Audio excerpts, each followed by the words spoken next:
최경영의 최강 시사.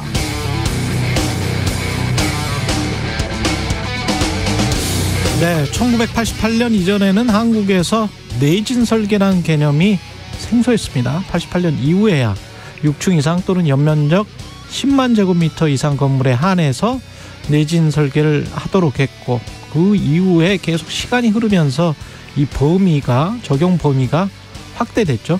2017년에는 내진 설계 의무 대상이 아닌 작은 건물, 상가, 주택을 신축하거나 보수하면 취득세나 재산세를 감면해 주겠다, 이런 제도도 시행했었습니다. 또 부동산 매매 계약할 때 첨부되는 확인 설명서에 내진 설계의 수준을 확인하도록 되어 있고, 만약 내진 설계가 없다면 건축물 대장에 해당 내용 없음, 이렇게 표기하도록 되어 있습니다. 앞으로 부동산 계약할 때 꼼꼼히 한번 살펴보시고요. 튀르키예 출신인 알파고 씨가 최강시사에서 현재 튀르키예 상황을 삼풍백화점 곱하기 만채, 이렇게 비유했는데요. 그만큼 폐허가 되어버린 건물들이 많다는 거죠. 또 그동안 얼마나 관련 부정부패가 심했는지 이번 지진으로 드러났다, 이렇게 이야기했습니다. 실제로 내진 설계 규제가 강화된 이후 지어진 신축 건물, 공동주택들도 속절없이 무너져 버렸다는 겁니다. 속으로 그런 생각이 들었습니다. 우리 한국은 내진 설계 제도가 시행된 이후라도 과연 규정을 제대로 지켜서 아파트 빌딩을 지었을까? 아니면 돈 벌 욕심에 그냥 하는 척만 하면서 분양가나 높이고 세금 혜택이나 받았을까? 혹시라도 그런 일이 절대 일어나서는 안 되겠습니다만, 튀르키예처럼 대형 참사가 나서 그때서야 관련자들 잡아들인다고 우림장 넣고 언론 통제하고 그러는 건 아니겠죠? 그런 의심을 하게 됩니다. 아니겠죠? 그럴까요?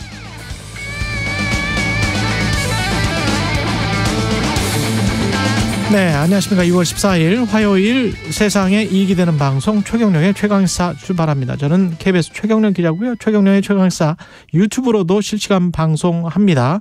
문자 참여는 짧은 문자 50원, 긴 문자 100원이 들은 샵 9730, 콩어플 무료고요. 오늘 최강시사 국민의힘 최고위원회 출마한 조수진 의원, 그리고 정의당 이정미 대표, 그리고 민주당 정청래 의원 만나보겠습니다.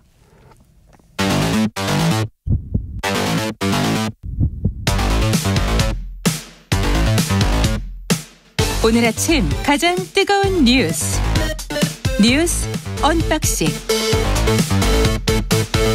자, 뉴스 언박싱 시작하겠습니다. 민동기 기자, 김민하 평론가 나와 있습니다. 안녕하십니까? 안녕하십니까? 예, 도이치모터스 주가 조작 사건 판결문이 언론에서 보도가 됐는데 그 내용에 김건희 여사가 좀 있군요. 김건희 여사 실명이 37차례 적시가 됐습니다. 그리고 법원이 공소시효가 남은 이른바 2차 주가 조작 시기에도 김건희 여사의 계좌가 시세 조정에 쓰였다. 이게 이제 1심 재판부의 판단인데요. 1심 재판부의 이 같은 판단은 윤석열 대통령의 그동안의 해명과는 좀 배치가 되는 그런 대목입니다. 지난 대선 과정에서 윤 대통령이 김건희 여사가 2010년 이른바 그 1단계 선수 이모 씨에게 위탁 관리를 4개월 정도 맡겼는데, 그때 손실이 나서 돈을 빼고 절연했다. 근데 주가 조작이 일어난 시기는 그 이후고, 그때는 주식 거래 안 했다라고 얘기를 공식적으로 했거든요. 근데 재판 과정에서 그거는 사실이 아닌 걸로 드러났습니다. 그렇습니다. 예. 그리고 이번에 공개된 제1심 판결문에서 이제 확실하게 이 부분이 좀 사실과 다른 것으로 확인이 됐기 때문에 예. 이 부분에 대해서는 또 좀 해명을 좀 해야 될 것 같습니다. 그러니까 해명을 해야죠. 그 말씀하신 대로 기본적으로 이제 이런 주가 조작 사건에서 돈 된 사람이 뭐 정말 아무것도 모르고 돈 돼 가지고 뭐 자기는 모르는 새에 주가 조작이 일어났다. 그러면 이건 뭐 죄를 물을 수 없는 거고, 재판부도 이제 여기에 등장하는 이른바 전주들에 대해서는 그렇게 판단을 한 건데, 예. 이 판결문에 보면은 1단계에 이어서 2단계에서도 연속적으로 위탁된 계좌는 이 김건희 여사 계좌하고 그다음에 이 모친인 최은순 씨 계좌 정도이다라고 표현한 거 아닙니까? 그리고 이제 이런 여러 가지 정황들을 봤을 때 다른 전주들하고도 또 다른 어떤 그런 맥락이 있는 거 아니냐를 의심할 수 있는 것인데, 3,300원에 8만 주 매도, 그리고 얼마 있어서 그걸 원하는 주가 세력의 문자가 있었고, 바로 이제 김건희 여사가 매도를 했던 그렇죠. 전화주문을 통해서 매도했던 그 부분하고 그 정황이 있는 거죠. 그리고 주가 조작 세력의 문자 사이에 김건희 여사가 좀 나오는 부분들 그 부분하고 그리고 김건희 여사의 파일이 비인베스먼트 네. 투자회사에 왜 있었는지 그런 부분들이 다른 일반적인 전주들하고는 좀 달라요. 예. 그렇습니다. 그리고 근데 그 말씀하신 매도 주문과 관련돼서는 재판 과정에서는 검사가 이제 이게 영업점 단말에서 이제 김건희 여사가 직접 한 거 아니냐 이렇게 추궁하는 장면도 있었는데 일단 재판부는 이걸 누가 주문한 것, 누가 주문했다까지는 이제 밝혀내지 못했다라고 봤어요. 재판부는 일단은 그런 부분이 있지만 어쨌든 말씀하신 이런 맥락들을 보면은 결국은 이게 어쨌든 특별한 어떤 맥락과 관계가 있는 거 아니냐는 의심을 충분히 해볼 수 있다라는 거죠. 그런데 판결문을 실제로 나온 걸 가지고 언론이 분석해 본 결과 이제 이런 결론을 내릴 수가 있는데 대통령실은 이 판결이 나오자마자 그동안에 이 김건희 여사가 이 도이치모터스 주가 조작 사건에 연루됐다고 하는 이 민주당의 주장이 거짓으로 드러났다. 이런 식의 이제 어떤 입장을 내고 그리고 앞으로 뭐 그런 어떤 주장을 하는 것은 가짜뉴스다라고 규정을 하고 뭐 이랬단 말입니다. 언론 플레이 하려고 했고 그다음에 그 이후부터 나오는 뉴스는 가짜뉴스다라는 건 일종의 그렇죠. 이제 윽박, 으름장 뭐 이렇게 느껴지기도 하고요. 공개적인 경고 뭐 이런 것으로도 해석이 될 수 있는 부분입니다. 그러니까 이게 며칠 만에 그냥 판결문 내용이 언론에 의해서 분석이 되면 다 이렇게 좀 뒤집어질 만한 그러한 대응을 왜 대통령실이 그렇게 서둘러 하는지 잘 이해가 안 되고. 근데 물론 이런 건 있습니다. 그러니까 위법한 시세 조정으로 유죄가 인정된 그런 범행에 계좌가 사용됐다는 그 자체만으로 뭐 바로 이제 김건희 여사 무죄냐 그거는 알 수가 공무관계가 없어요. 인정이 되는 건 그렇죠. 아닙니다. 그렇죠. 예. 분명히 그 부분은 맞는데요. 그런데 이제 대통령실이 무엇보다도 어제 시민보 기자랑 이야기를 했지만 100여 명 이상이 조사를 받았다는 거예요. 그렇죠. 단순 전주들도 다 소환 조사를 받았다는 거 아니에요. 네. 참고인 조사로. 그러면 최소한 참고인 조사라도 했어야지. 그렇죠. 참고인 조사가 아니고요. 김건희 여사하고 그 윤 대통령의 장모 계좌 같은 경우에는 네. 1, 2차 주가 조작에 어찌됐든 계좌가 다 쓰인 사실이 확인이 된 거 아닙니까? 유일하게 지금 1차, 2차 주가 조작 세력에서 유일하게 지금 연루된 네. 사람이 이 두 사람이거든요. 그렇죠. 그러면 당연히 검찰 조사를 했었어야죠. 그렇죠. 지금도 이제 사실 서울중앙지검에서 이 사건 맡아서 하는데 뭐 조사를 언제 한다든지 이런 얘기는 없는 거 아닙니까? 사실 재판 결과가 꼭 이렇게 나와야만 조사를 할 수 있는 것도 아닌데 당연히 이제 특검 얘기하죠. 그러니까. 예. 특검 이야기를 박홍근 민주당 원내대표가 어제 했는데 김건희 여사 특검은 반드시 관철하겠다? 네, 일단 뭐 김건희 여사 주가 조작 의혹과 관련해서는 국민특검을 반드시 관철하겠다 이렇게 강조를 했고요. 그리고 대통령의 반지성주의가 민주주의를 위기에 빠뜨리고 있다. 상당히 좀 격하게 또 비판을 했습니다. 그리고 곽상도 전 의원의 아들이 대장동 그 화천대유로부터 받은 50억이 뇌물이 아니다. 이게 이제 최근에 이제 판결문이 나오지 않았습니까? 판결이 나지 않았습니까? 이 부분에 대해서도 대통령이 입에 침이 마르고 닳도록 주장했던 공정과 상식은 대체 어디로 갔느냐라고 또 비판을 했습니다. 그리고 도이치모터스 주가 조작 사건 수사 때 김건희 여사 소환 조사가 없었던 점을 또 지적을 하기도 했는데요. 예. 이제라도 성역 없는 수사로 무너진 사법 정의를 바로 잡아야 한다. 남은 것은 특검뿐이다. 이런 점을 또 강조를 했습니다. 이제 뭐 교섭단체 대표 연설에 여러 가지 내용들을 더 많이 담았으면 이제 좋았을 텐데 어쨌든 다소 이제 이 검찰 수사라든가 특검이라든가 이런 것에 쏠린 느낌은 있습니다. 근데 이런 메시지가 사실 또 지금과 같은 상황에서는 이 야당으로서 뭐 주장할 수밖에 없는 내용이죠. 말씀드렸듯이 중요한 건 이제 실제로 이제 김건희 특검 그리고 대장동 특검 이른바 이제 이 두 개의 특검을 실제로 추진할 수 있게 될 것이냐의 문제인데 어제도 말씀드렸듯이 대장동 특검과 관련돼서는 정의당이 이제 어쨌든 추진한다는 것이고 예. 김건희 여사와 관련된 특검은 일단 검찰이 소환 조사하는지를 기다려보겠다 이제 이런 입장인 거예요. 아마 뒤에 인터뷰를 하신다고 하니까 입장 들으실 것인데. 짧게. 근데 이거는 약간 좀 애매모호하더라고요. 그렇죠. 대장동 특검도 50억 클럽 특검을 이야기하는 것 같고 정의당은. 그래서 그 범위가 약간 좀 축소가 되는 것 같고. 그다음에 이 김건희 여사 특검도 약간 좀 당 내에서 의견이 있는 것 같죠. 뭐 의견이 다른 이견들 예. 분명히 있을 겁니다. 그런데 예. 어찌됐든 일단 수사를 촉구하는 쪽에 일단 정의당은 방점을 찍은 거고요. 일단 검찰 수사를 촉구한다. 그런 정의당의 또 비판적인 의견은 아니 지금까지 검찰이 수사를 안 해온 건데 검찰 수사를 촉구한다고 이게 검찰이 지금이 제대로 수사를 하겠느냐 또 이렇게 회의적으로 보시는 분들도 있습니다. 제가 볼 때는 일단 첫 번째로 지금 말씀하신 이제 정의당 안은 50억 클럽에 대해서만 특검을 하는 거다. 일단 대장동 특검에 대해서 그 부분은 어제도 전에도 말씀드렸는데 이 55 클럽에 해당하는 사람들이 뭘 하는지를 지금 모르기 때문에 수사를 하다 보면 그것은 범주가 넓어질 수밖에 그렇죠. 없다고 저는 생각을 합니다. 근데 아마 정의당 안에는 이 특검이 이 수사를 하다가 새롭게 발견한 사실에 대해서도 수사할 수 있다는 내용이 아마 들어갈 거예요. 그러면은 이제 제가 볼 때는 특검 범위에 대한 어떤 논쟁은 그렇게까지 격하게 할 건 아니고 쟁점이 된다고 하면 그거는 특검 추천권입니다. 지금 정의당은 교섭단체, 비교섭단체 3당이 추천하는 걸로 하자라는 거고 민주당은 그렇지 않다라고 하는 건데 비교섭단체 3당이어야 되는 이유에 대해서는 대장동 개발 의혹이라는 거는 국민의힘 소속 의원, 민주당 소속 뭐 대표 내지는 의원 다 엮여있는 부분이 있기 때문에 이 두 당에서 이제 추천하는 거는 이제 좀 적절치 않다라는 거잖아요. 정의당의 그런 입장인 것이 맞는지 이제 일단 짚어봐야 되겠고 두 번째로 이제 김건희 여사 특검 관련돼서는 정의당은 일단 검찰이 소환 조사부터 하는지 지켜보겠다 이거지 않습니까? 근데 검찰이 소환 조사를 실제로 하느냐에 대해서는 이거는 뭐 거의 한 달 내에 결판이 나겠죠. 만약에 이제 재판에서도 이렇게 막 나왔는데 별로 검찰이 움직이지 않는다라고 하면은 그게 누구든지 간에 여전히 검찰은 소극적이다 이렇게 보지 않겠습니까? 그렇죠. 그렇다고 보면은 제가 볼 때 특검 추천권과 관련된 부분만 이견이 해소가 되면 제가 볼 땐 두 개의 특검을 추진하는 거에 있어서는 그다지 또 뭐 이렇게 쟁점이 형성될 일은 없지 않겠느냐라는 생각도 듭니다. 평론가는. 지금 그 전에 법사위로 그대로 넘어갔으면 패스트트랙에 태우지를 않고 그러면 조정훈 시대전환 대표가 법사위원이기 때문에 어떤 레버리지 나름대로 지렛대를 갖고 이야기를 할 수 있는데 조정훈 의원의 지금 상황 그 조정훈 의원은 뭐 이재명 당대표가 사퇴하면은 뭐 특검에 동의한다 뭐 이런 거는 이제 의미가 없어져 버렸네. 그렇죠. 그리고 김건희 여사 특검도 이른바 그 기본소득당하고요.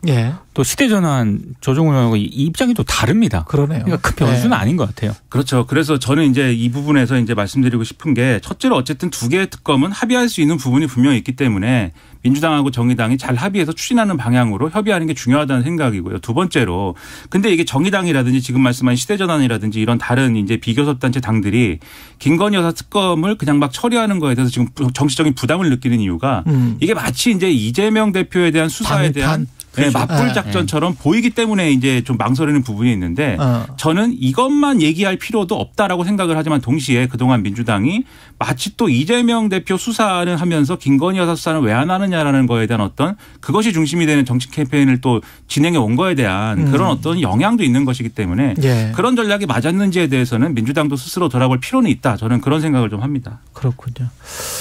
윤석열 대통령은 은행에 돈 자치하는 것 뭡니까? 명예퇴직금, 퇴직금을 거의 10억 가까이 주더라고요. 아니, 그러니까 이게 최근에 언론 보도를 보고 아마 좀 어제 이제 국민 위화감 조성한다. 네, 대통령 주재 수석 비서관 회의에서 이제 이런 얘기를 했다라고 대통령실이 이제 전한 내용인데요.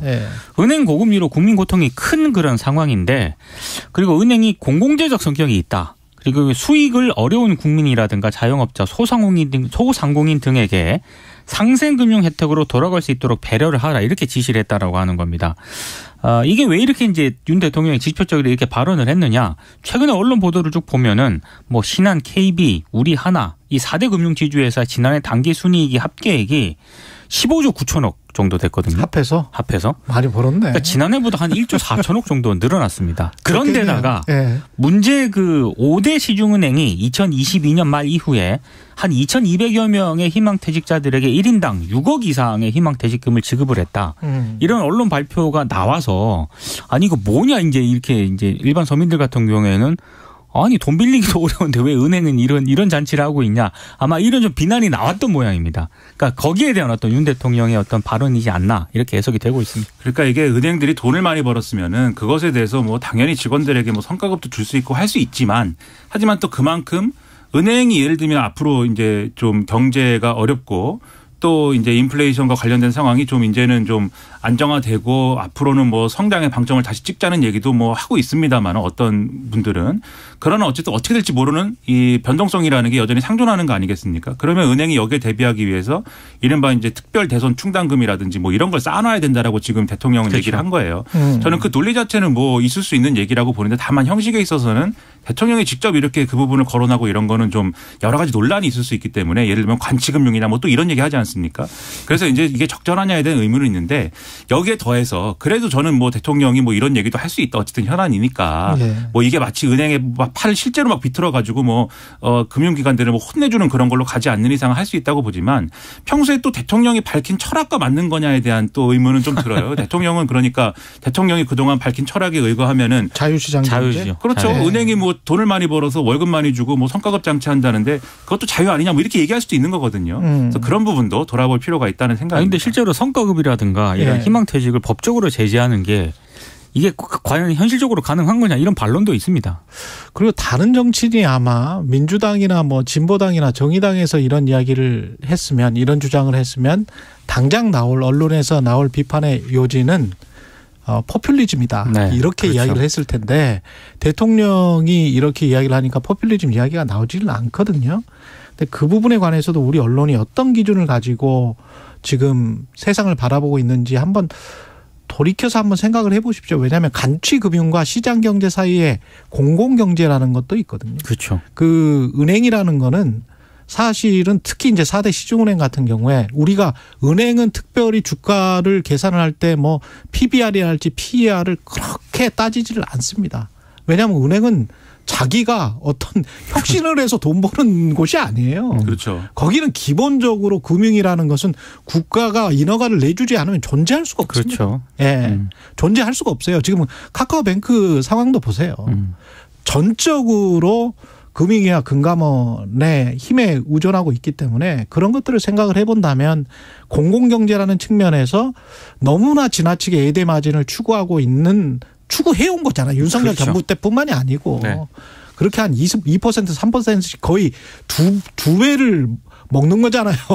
지금 예금 이자하고 대출 이자하고 비교를 해보십시오. 하나는 3점대 후반, 하나는 거의 5점대 후반, 6%, 7% 이렇게 가고 있어요. 시중은행들이. 서민 입장에서 보면 화가 나긴 납니다. 그러면 거의 100% 먹는다는 거 네. 아니에요. 가만히 앉아서 인허가만 받고. 심하잖아. 그래서 이제 이런 부분에 대한 또 엄중한 비판과 더불어서 또 이제 저는 관치금융이라고 할 때 그 개념도 좀 이상하다는 생각을 하지만 또 그런 비판이 먹혀드는 부분은 뭐냐면 예를 들면은 금융기주회사 회장 뭐 이런 사람들을 내리꽂는 거 아니냐 뭐 이런 비판도 있는 거거든요. 최근에 논란도 있었어요. 그렇죠. 그거는 또 다른 이야기. 그렇죠. 그런 것들을 하지 않는 것이 오히려 네. 이런 대통령의 발언도 좀 생산적으로 갈 수 있게 하는 중요한 대목이다라고 생각합니다. 예. 그리고 경찰이 천공이 대통령 관저 이전 관련해서 의혹이 있다. 뭐 둘러본 거 아니냐. 이 관련해서 남영신 전 육군참모총장을 먼저 조사를 했군요. 일단 남영신 전 육군총장하고요. 공관장이 있지 않습니까? 이 얘기를 했다고 하는 그 공관장을 불러서 조사를 마친 상태라고 합니다. 그리고 지금 부승찬 전 국방부 대변인이 자신의 이제 출간 저서에서 이제 이 얘기를 했고 대통령실은 부전 대변인하고 이걸 보도한 기자 2명을 일단 명예훼손 혐의로 경찰에 고발한 그런 상황인데요. 근데 사실은 그 당시 CCTV 영상을 확보를 하게 되면은 사건의 윤곽은 어느 정도 이제 드러날 수밖에 없는 그런 상황인데 서울청 관계자가 일부 언론과 인터뷰에서 이런 얘기를 했더라고요. 당시 시점이 작년 3월 말이기 때문에 현재 CCTV 영상을 확인하는 것이 어렵다. 근데 그 뒤엔 얘기가 중요합니다. 3월 말인데? 근데 영상이 지워졌다고 생각하지는 않고 보관 기간 등의 메커니즘이 있다고 판단이 된다 이런 얘기를 했거든요. 보관 기간 안에 들어갈 것 같은데 이거. 그래서 거의. 이거는 충분히 뭐 경찰이 제가 봤을 때 의심만 있으면은 CCTV 확보는 가능할 것 같습니다. 근데 또 다른 언론 보도를 보니까 뭐 CCTV 하여튼 영상을 찾지 못했다는 거 아닙니까? 그렇죠. 못 찾았다는 거죠 아직은. 지금. 네. 적극적으로 찾고 싶지 않은 건 아니고. 그런 뭐 의심도 정말 안 찾고 싶다 이거. 그렇죠. 왜냐하면은 CCTV가 나오면 이제 천공이라는 인물의 외양이 워낙 이제 독특하고 그것은 분명히 판별 가능하기 때문에 그렇죠. 그거는 굉장히 결정적인 증거가 될 텐데 지금 말씀하신 것처럼 어떤 규정에 의해서 옛날 것부터 순차적으로 삭제가 되는 과정에 그냥 삭제가 자연스럽게 돼갖고 뭐 없다는 것인지 아니면은 복구를 할 수도 있거든요. 그렇죠. 그럼요. 또 그렇게 할 수도 있는 건데 아니면 논란이 되고 나서 지워졌다는 건지 명확하게 수사를 해 주십시오. 예, 국민의힘 어제 제주에서 해 주십시오. 첫 합동연설회를 가졌습니다. 네, 일단 김기현 후보랑 안철수 후보가 격하게 또 논쟁을 했는데요. 일단 김기현 후보 발언은 우리는 대통령과 협력해야 하는 부부 관계이지 별거하는 관계가 아니다. 그러니까 사실상 이제 안철수 후보를 겨냥한 그런 발언으로 풀이가 되고 있고요. 또 안철수 후보 같은 경우에는 당이 원한다면 자신은 제주 출마도 좋다. 자신부터 내려놓겠다. 그러면서 김기현 후보를 향해서 줏대 없이 끌려다니는 당대표, 혼자 힘으로 설 수 없는 당대표라고 하면서 당대표 후보가 대통령 탄핵을 언급하는 정신 상태라면 총선에서 이길 수 없다.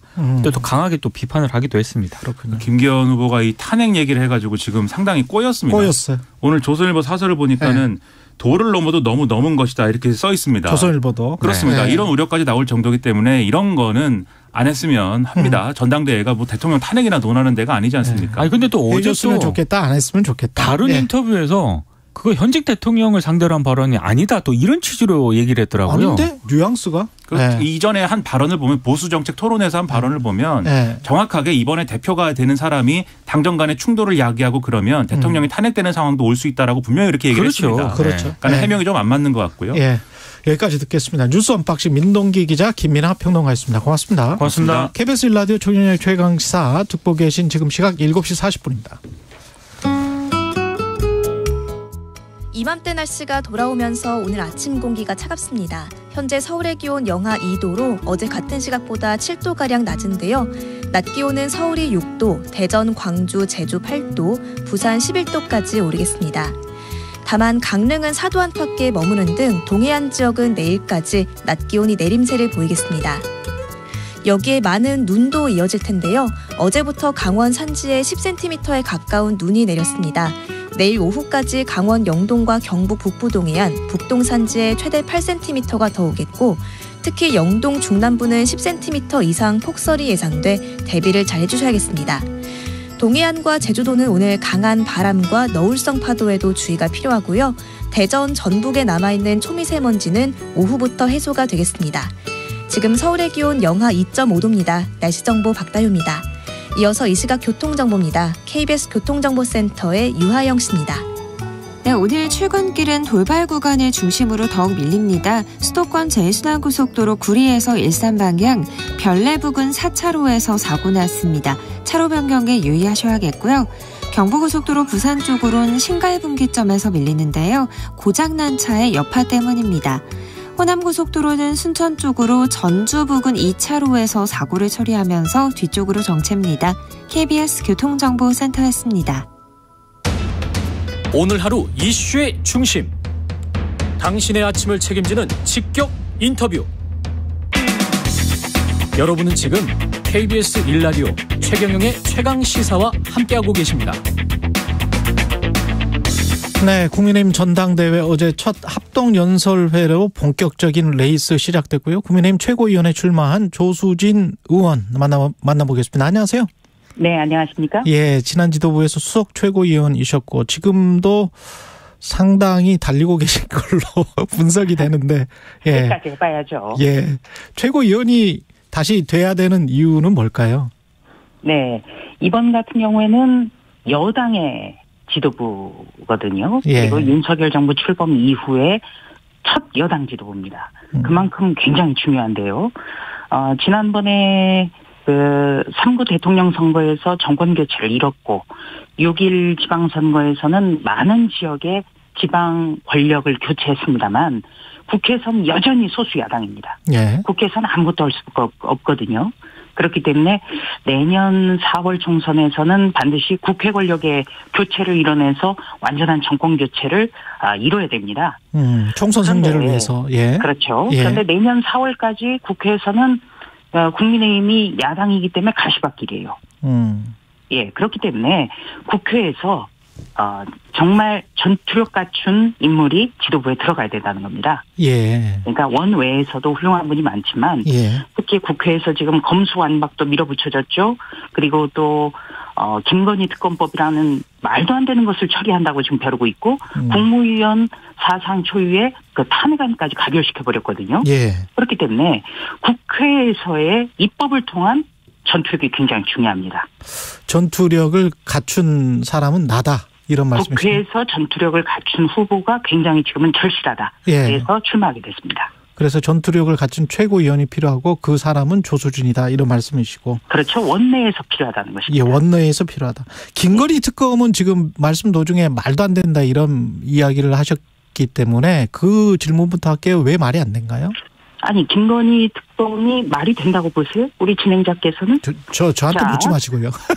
아니 저한테 묻지 마시고. 아니 예. 진행자분도 이거를 예. 명확하게 아셔야 이 더불어민주당의 그 예. 가짜 공세에 대해서 선을 그어주실 수가 예. 있기 때문에 알려주십시오. 예, 알려주십시오. 예. 특검이라는 것은 어떤 것입니까? 예. 검찰 수사가 미진하거나 예. 의혹이 남았을 때잖아요. 그런데 김건희 여사 같은 경우에는 도이치모터스 사건과 관련해서 이미 문재인 정부 때 2년 동안 팀을 꾸려가지고 샅샅이 훑었어요. 당시 법무부 장관이 박범계 의원이에요. 그렇다면 그 2년 동안 안 나왔으니까 거기서 끝난 것 아니겠습니까? 그런데 지금 정권이 바뀌었다고 해서 느닷없이 무슨 특검을 운운하고 저는 이해가 되지 않아요. 김건희 여사가 이재명 대표의 카운터파트입니까? 그리고 이재명 대표의 온갖 썩은내나는 비린내나는 그런 각종 게이트 의혹이나 각종 그 사건과 관련해서 김건희 여사를 들먹인다고 해서 그게 감춰지지 않아요. 더불어민주당이 냉철하게 봐야 됩니다. 예. 그 반론 차원에서 두 가지만 여쭤볼게요. 김건희 여사 관련해서는. 그러니까 거기서 이제 문재인 정부 때. 최고위원 제가 후보가 나왔는데. 그래. 그럼 자꾸 그러면. 예, 딴 거, 아니, 왜냐면 그 말씀을 먼저 하셨기 때문에 제가 그 관련해서 이제 다른. 말씀드린 거. 알겠어요. 그러면 다른. 말씀드린 것만 봐더라도. 예, 얼마나 터무니없는 것이라는 게. 예. 그것은 다 시청자분들께서도 생각하실 겁니다. 제가 궁금증이 있어서 질문 드리려고 그랬는데 최고위원 출마하셨기 때문에 그러면 그쪽으로 주로 질문을 드릴게요. 예. 아니 제가 다시 한번 말씀드리면은 그 부분에 대해서 계속 도돌이표가 지금 반복이 되는데 제가 금방 말씀드린 것 정도 보면 그건 방식입니다.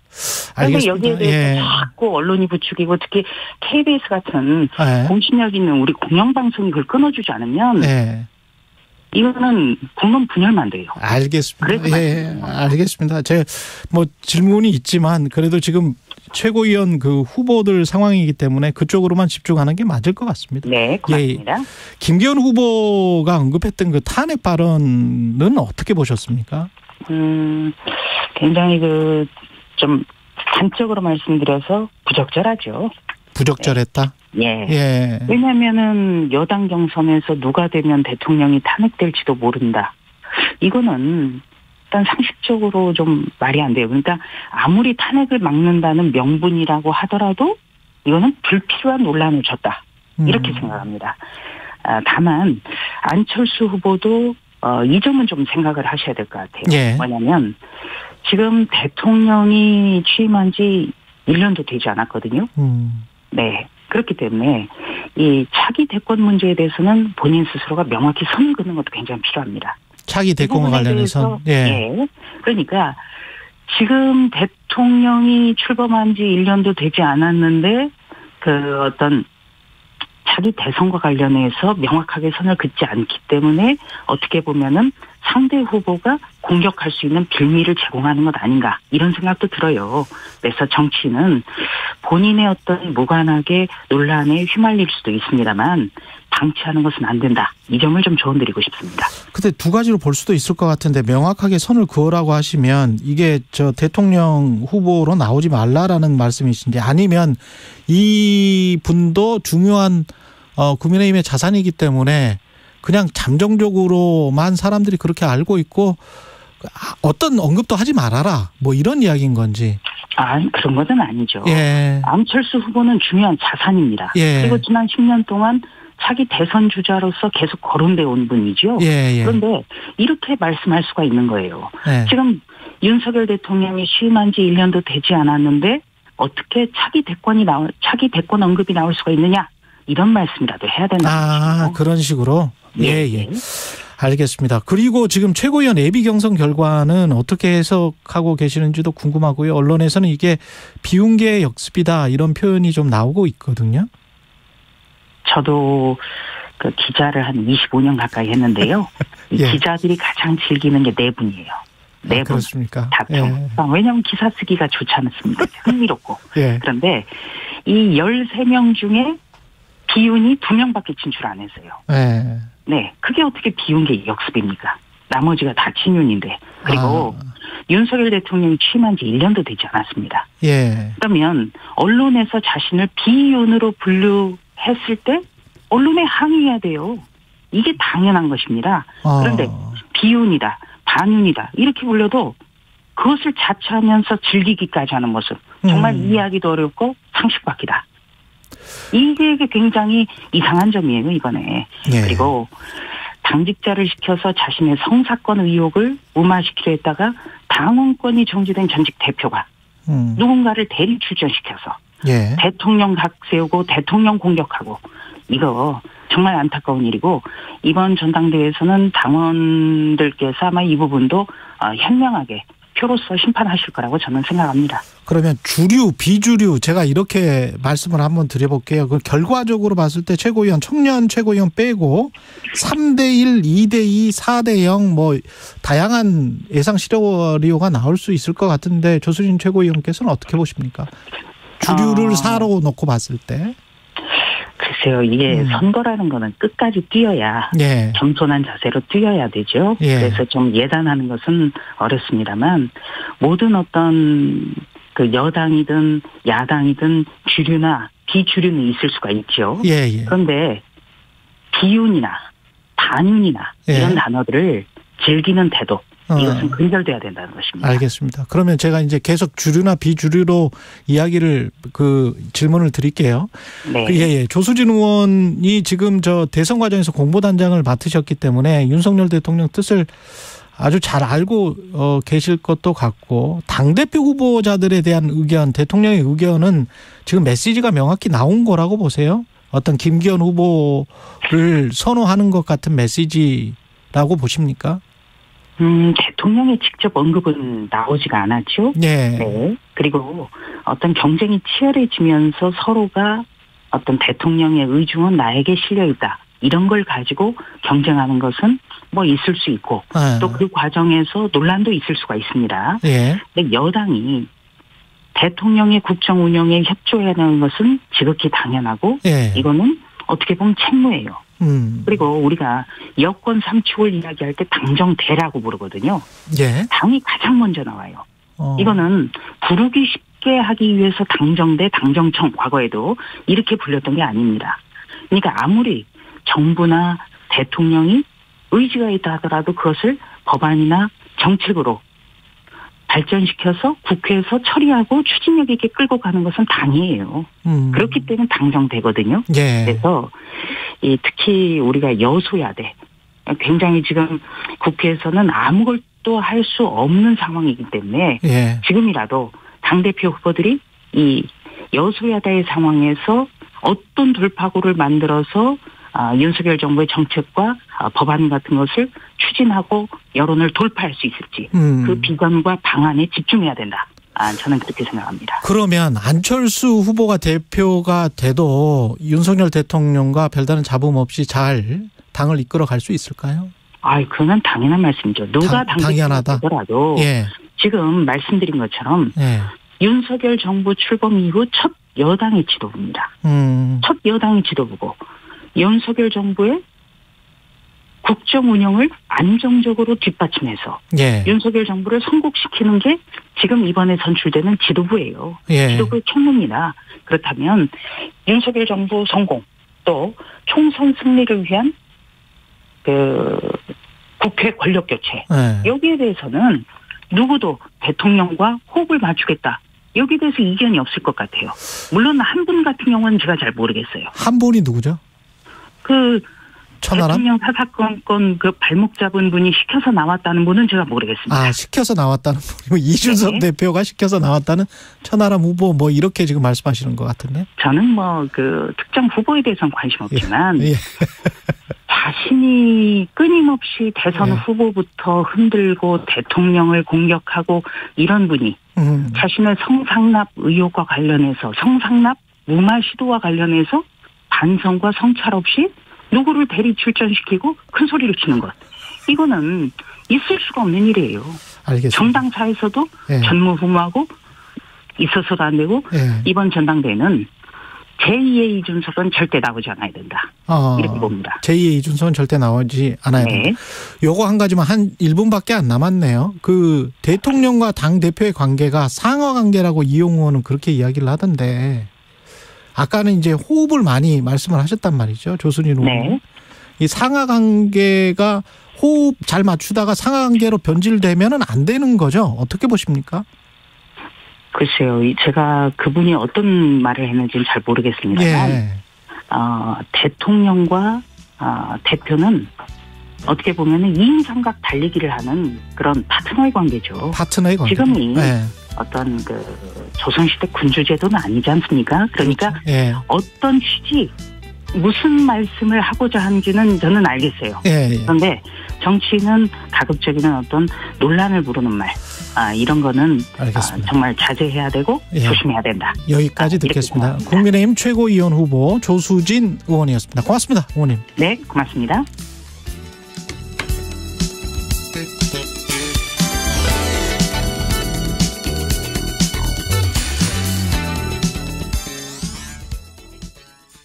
나무는 그냥 둬도 잘 자라지 않나요? 숲을 가꾸는 사람이 따로 있나요? 우리에게 깨끗한 자원과 삶의 터전을 제공하는 숲. 숲을 가꾸는 여러분들을 위해 산림경영 컨설팅이 있습니다. 나무를 심고 임산물을 재배하고 숲속에서 휴식과 즐거움을 찾는 일. 관심을 갖고 더 자세히 할수록 숲이 풍요로워지고 우리들의 삶도 채워집니다. 미래의 아이들도 산림의 혜택을 누릴 수 있도록 지속가능한 숲 가꾸기에 동참해주세요. 이 캠페인은 SJ 산림조합이 함께합니다. 목욕탕이 1층이 여탕이고 2층이 남탕인데 2층의 남탕에서 창문을 딱 열어놓으면 봄철이나 여름 되면 밖에 나무가 파랗게 잎이 보이고 하늘이 보이고 뜨뜻한 물에 들어앉아서 밖을 쳐다보면 참 좋대요.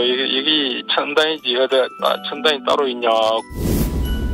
2023 KBS 연중기획 기억을 기록하다.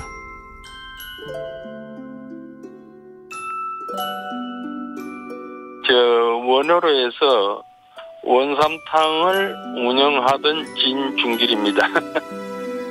한 50년 넘어될 거예요. 제가 한 지가 34년을 했으니까요, 작년까지. 그때는 워낙 그 위생시설이 열악해가지고 개업식 하는 날 지역 국회의원이 와서 테이프를 끊었대요. 출근하는 사람들이 아침마다 거기 와서 모욕을 하고 출근을 했어요. 동네 사람들도 토요일 되면 모욕하러 참 많이 왔었어요. 모욕탕이 뭐 비좁아가지고 그 옷 같은 거 놓을 데가 없어서 구경을 하셨나 모르겠다. 그 바구니를 갖다가 온 저 옷장 위에 얹어놔 놓고 각자가 자기 옷을 갖다 넣어놓고 그리 모욕하러 다니고 그랬죠. 원효로에서 50년 넘은 목욕탕을 운영한 진중길 씨는 기억합니다. 동네 목욕탕은 단순히 목욕만 하던 것이 아니었습니다. 지독한 가난의 때를 벗겨주고 산후포로 지친 고단함을 씻어주던 곳. 하지만 아쉽게도 샤워 시설이 갖춰진 아파트가 늘어가고 코로나 유행과 공공요금 인상은 목욕탕 폐업의 직격탄이 됐습니다. 당신과 대한민국의 기억, KBS가 기록합니다.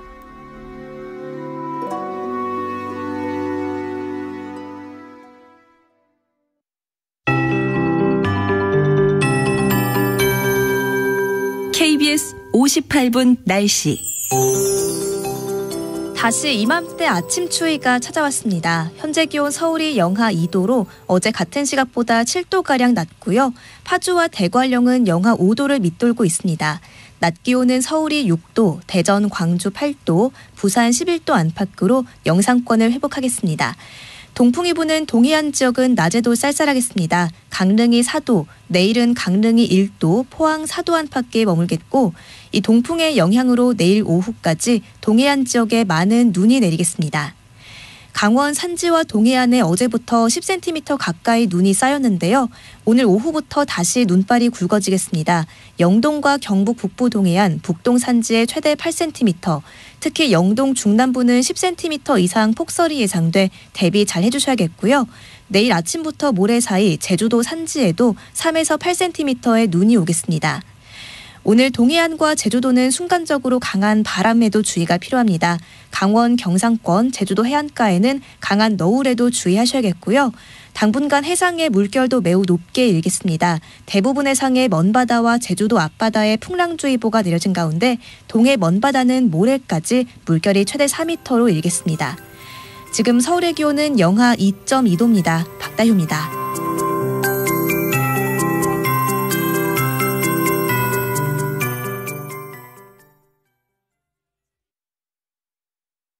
정성을 다하는 국민의 방송 KBS가 8시를 알려드립니다. AM 711kHz, FM 97.3MHz, KBS 1라디오입니다. HLKA.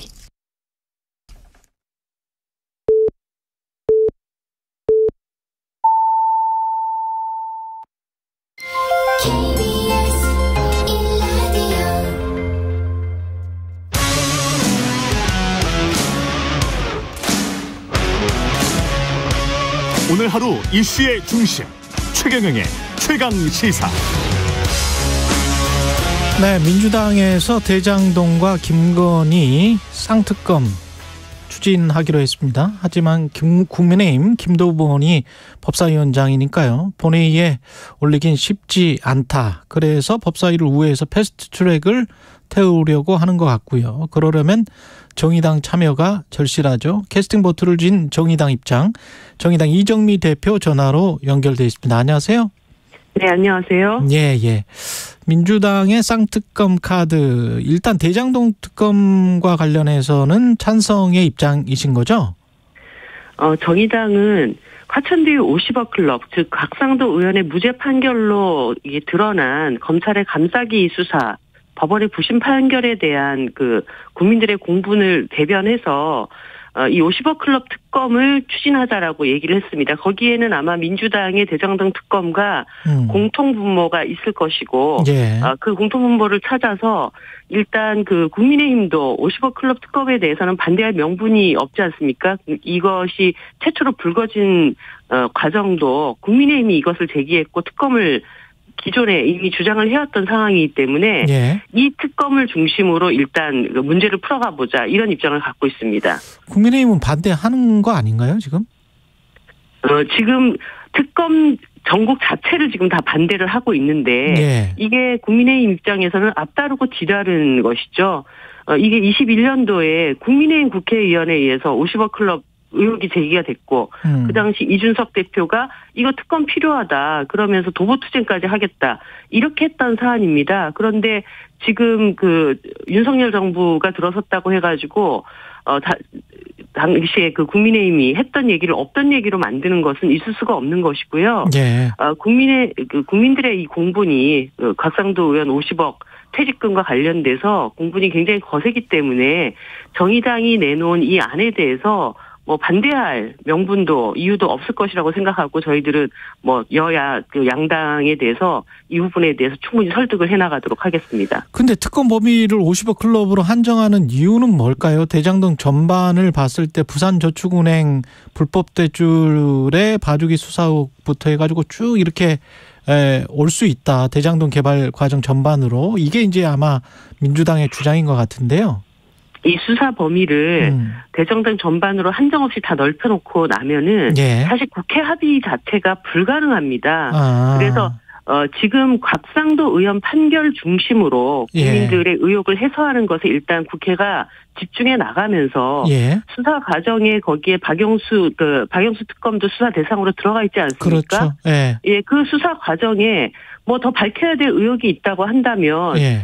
국민의힘은 그 관련성 없다라고 하면 그것을 입증하면 되는 것이고 관련성이 드러나면 또 수사를 해야 되는 것이고 이렇게 봐야 되는 문제죠. 그렇군요. 그 범위는 확대가 될 수도 있겠습니다. 수사 과정에 따라서. 네, 일단 특검은 국회 내에 합의가 될 수 있는 범위 안에서 그리고 국민들이 지금 당장 해결하라고 하는 의혹 중심으로 예. 그렇게 특검을 추진하겠다는 것입니다. 이게 무슨 어떤 조건 같은 게 혹시 있나요? 이재명 대표가 대표직을 내려놓는다면은 대장동 개발 과정 전반을 들여다보는 뭐 특검을 하자 뭐 이런. 정의당은 그런 문제와 연관시켜서 보고 있지 않고요. 바터나 이런 게 아니고 시대전환 조정훈 의원이 주장하는 거는 아마 그런 것 같은데요. 네, 그게 제가 볼 때는 이제 패스트트랙 본회의에서 바로 이 특검을 추진한다라고 하면 그런 전제가 필요하다고 조정훈 의원께서 말씀을 하셨던 것 같은데 조정훈 의원께도 이것은 지금 국회 안에서 모든 당이 공통되게 얘기하고 있는 의혹이기 때문에 그런 조건과 상관없이 국회 안에서 합의된 어떤 특검안을 처리하자라고 좀 저희들이 설득할 예정입니다. 특검 후보자는 국민의힘이나 민주당은 추천을 하면 안 된다는 게 지금 정의당의 주장입니까? 네, 그렇습니다. 그러니까 이게 이제 상설특검법에 의한 특검 처리가 아니라 이제 일반 특검법을 저희들이 발의를 하는 것입니다. 그런데 예를 들어 일반 특검법, 상설특검법에는 여야 2인씩 추천하게 되어 있는데 그러면 또다시 이 화천대유와 관련돼서 양당이 이해관계자들이 다 연루가 돼 있지 않습니까? 그런 상태에서 각 당이 추천한 특별검사를 다 받아들이지 못하겠다. 이러고 이제 정치 공방하다가 날새일 가능성이 매우 높기 때문에 그런 제척 사유가 없는 오치버 클럽으로부터 모든 것이 이제 자유로운 비교섭 단체들 안에서 객관적이고 중립적인 특별검사를 추천하고 그렇게 해서 특검을 합의하는 것이 가장 합리적인 방안이라고 저희들이 본 것입니다. 이재명 당대표 체포동의안 통과와 관련해서 또 연계할 수 있다. 뭐 이런 입장도 있나요? 정의당 안에서는 그런 입장을 공식적으로 낸 바는 없습니다. 그리고 그 체포동의안이 아직 국회로 오지도 않았죠. 영장실질심사가 이루어질지 아닐지도 지금은 모르는 상황입니다. 그런 상황을 지금 바로 이 현실 국면 안에 있는 특검법 처리 문제랑 연계시킬 수 있는 그런 어떤 선후관계가 될 수가 없는 것이죠. 언론이 굉장히 많이 앞서 나간 거군요. 이런 말들은. 어저께 그것 때문에 정의당이 곤욕을 많이 치렀습니다. 그렇군요. 그런 논의가 보도가 좀 잘못 그렇게 나간 바람에 근데 어쨌든 이 두 가지 사안은 별개의 사안이고 특검은 지금 우리가 당장 추진해 나가야 될 그런 사안으로 저희들이 다루고 있다는 점을 말씀드립니다. 정의당 입장은 50억 클럽과 관련해서는 거의 모든 당이 일치할 수밖에 없기 때문에 최대의 공약수를 뽑아서 그렇습니다. 그렇게 해서 특검을 추진하는 게 낫겠다. 김건희 여사 주가 조작 의혹 특검과 관련해서는 좀 신중하자는 입장인가요? 일단 권오수 재판은 결정적인 계기가 됐다고 봅니다. 사실 그 이전까지 도이치모터스 주가 조작이 유죄냐 무죄냐에 대한 시비가 계속 있어 왔고 거기에 김건희 여사가 연루돼 있냐 안 돼 있냐. 연루되어 있다면 그 주가 조작이 유무죄도 가려지지 않았는데 그것을 수사할 수 있냐 없냐. 이런 공방들이 계속 있어 왔는데 이번 그 판결로 결과적으로는 주가 조작은 유죄고 그리고 2차 주가 조작 과정에서 김건희 여사가 연루되어 있고 김건희 여사의 계좌가 시세 조정에 참여했다. 사용됐다. 그리고 800억 때리셈 이런 것과 관련해서 곧바로 김건희 여사 계좌에서 이제 매도되는 이런 정황들이 다 드러났습니다. 그래서 이것을 단순 전주라고 이렇게 바로 받아들이기가 굉장히 어려운 지금 정황들이 드러났기 때문에 검찰이 지금이야말로 한동훈 장관도 계속 이제 검찰의 수사권에 대한 주장들을 해왔는데 그 수사권을 유지할 수 있는가 없는가에 대한 그런 자격이 있는가 없는가에 대한 국민적 신뢰를 회복할 수 있는 거의 마지막 계기라고 생각합니다. 이렇게 명확하게 수사해야 할 대상을 수사하지 않고 넘어간다? 이것을 납득할 수 있는 국민들이 어디 있겠습니까? 차라리 그러면은 김건희 여사 지금 3년째 고발 상태로 되어 있는데 혐의가 없어서 소환하지 않겠다고 대답을 하든가 아니면 이번 재판 과정에서 지금 판결문에도 김건희 여사의 관련성이 37번이나 이제 언급이 되었기 때문에 소환 수사를 하겠다라고 답을 하든가 이제 더 이상 문개기할 수 없는 상황이다. 그래서 검찰에 대한 국민의 어떤 신뢰 도를 측정하는데 어떤 마지막 시험대에 서 있다라고 하는 각오로 이걸 소환 수사해라. 그런데도 수사기관이 계속 수사하지 않고 답도 내리지 않고 이렇게 간다면 예. 수사기관으로서의 역할을 포기한 것으로 우리는 보겠다. 예. 그렇게 되면 국회가 수사기관을 설치하겠다. 정의당의 입장은 이렇게 보시면 될 것 같습니다. 그러면은 그 시한이 정의당이 참을 수 있는 시한, 그래서 검찰 수사가 도저히 안 되겠다. 그거는 그래서 특검을 추진할 수밖에 없다. 그래서 민주당 의견에 동조할 수밖에 없다. 그쪽으로 가는 게 언제까지죠? 일단 어저께 저희들이 이 문제에 대해서 공식적으로 입장을 냈기 때문에 예. 제가 한동훈 장관께도 공식적으로 제기를 했습니다. 그 수사 지휘권을 가지고 검찰 수사를 시작할 것인지 말 것인지 답을 내리라고 했으니까 네. 그것에 대해서 어떤 입장을 내는지에 대해서 판단을 하고 빠른 시간 안에 검찰이 결단을 내리기를 촉구를 합니다. 그렇군요. 그러면 한동훈 장관의 답변을 보고 결정하겠다 이런 말씀이시네? 네, 그렇습니다. 예. 그 관련해서는 쌍특검과 관련해서는 지금 민주당과 소통이 잘 이루어지고 있나요? 저희들이 이제 민주당에게 좀 아쉬웠던 점은, 네. 이제 특검법을 발의하고 지난 2개월 동안 거의 이제 이 특검을 어떻게 추진할 것인지에 대한 좀 구체적인 프로세스를 얘기를 하지 않다가 며칠 전에 이제 24일을 못 박아서 이날 패스트트랙 본회의에 올리겠다. 이렇게 일방적으로 저희들에게 통보가 온 것입니다. 네. 사실 이 사안을 국회 안에서 어떻게 다루면 좋겠는지에 대한 이 김건희 여사 수사에 대해서 여러 가지 의혹을 가지고 있는 정당들과 이런 프로세스를 함께 좀 논의를 했으면 좋았을 텐데, 근데 그런 점은 굉장히 아쉽고요. 예. 어저께 처음으로 양당 수석이 자리에 앉았습니다. 그래서 정의당이 이번 문제를 어떻게 바라보고 있는지 입장을 전달을 한 상황이고요.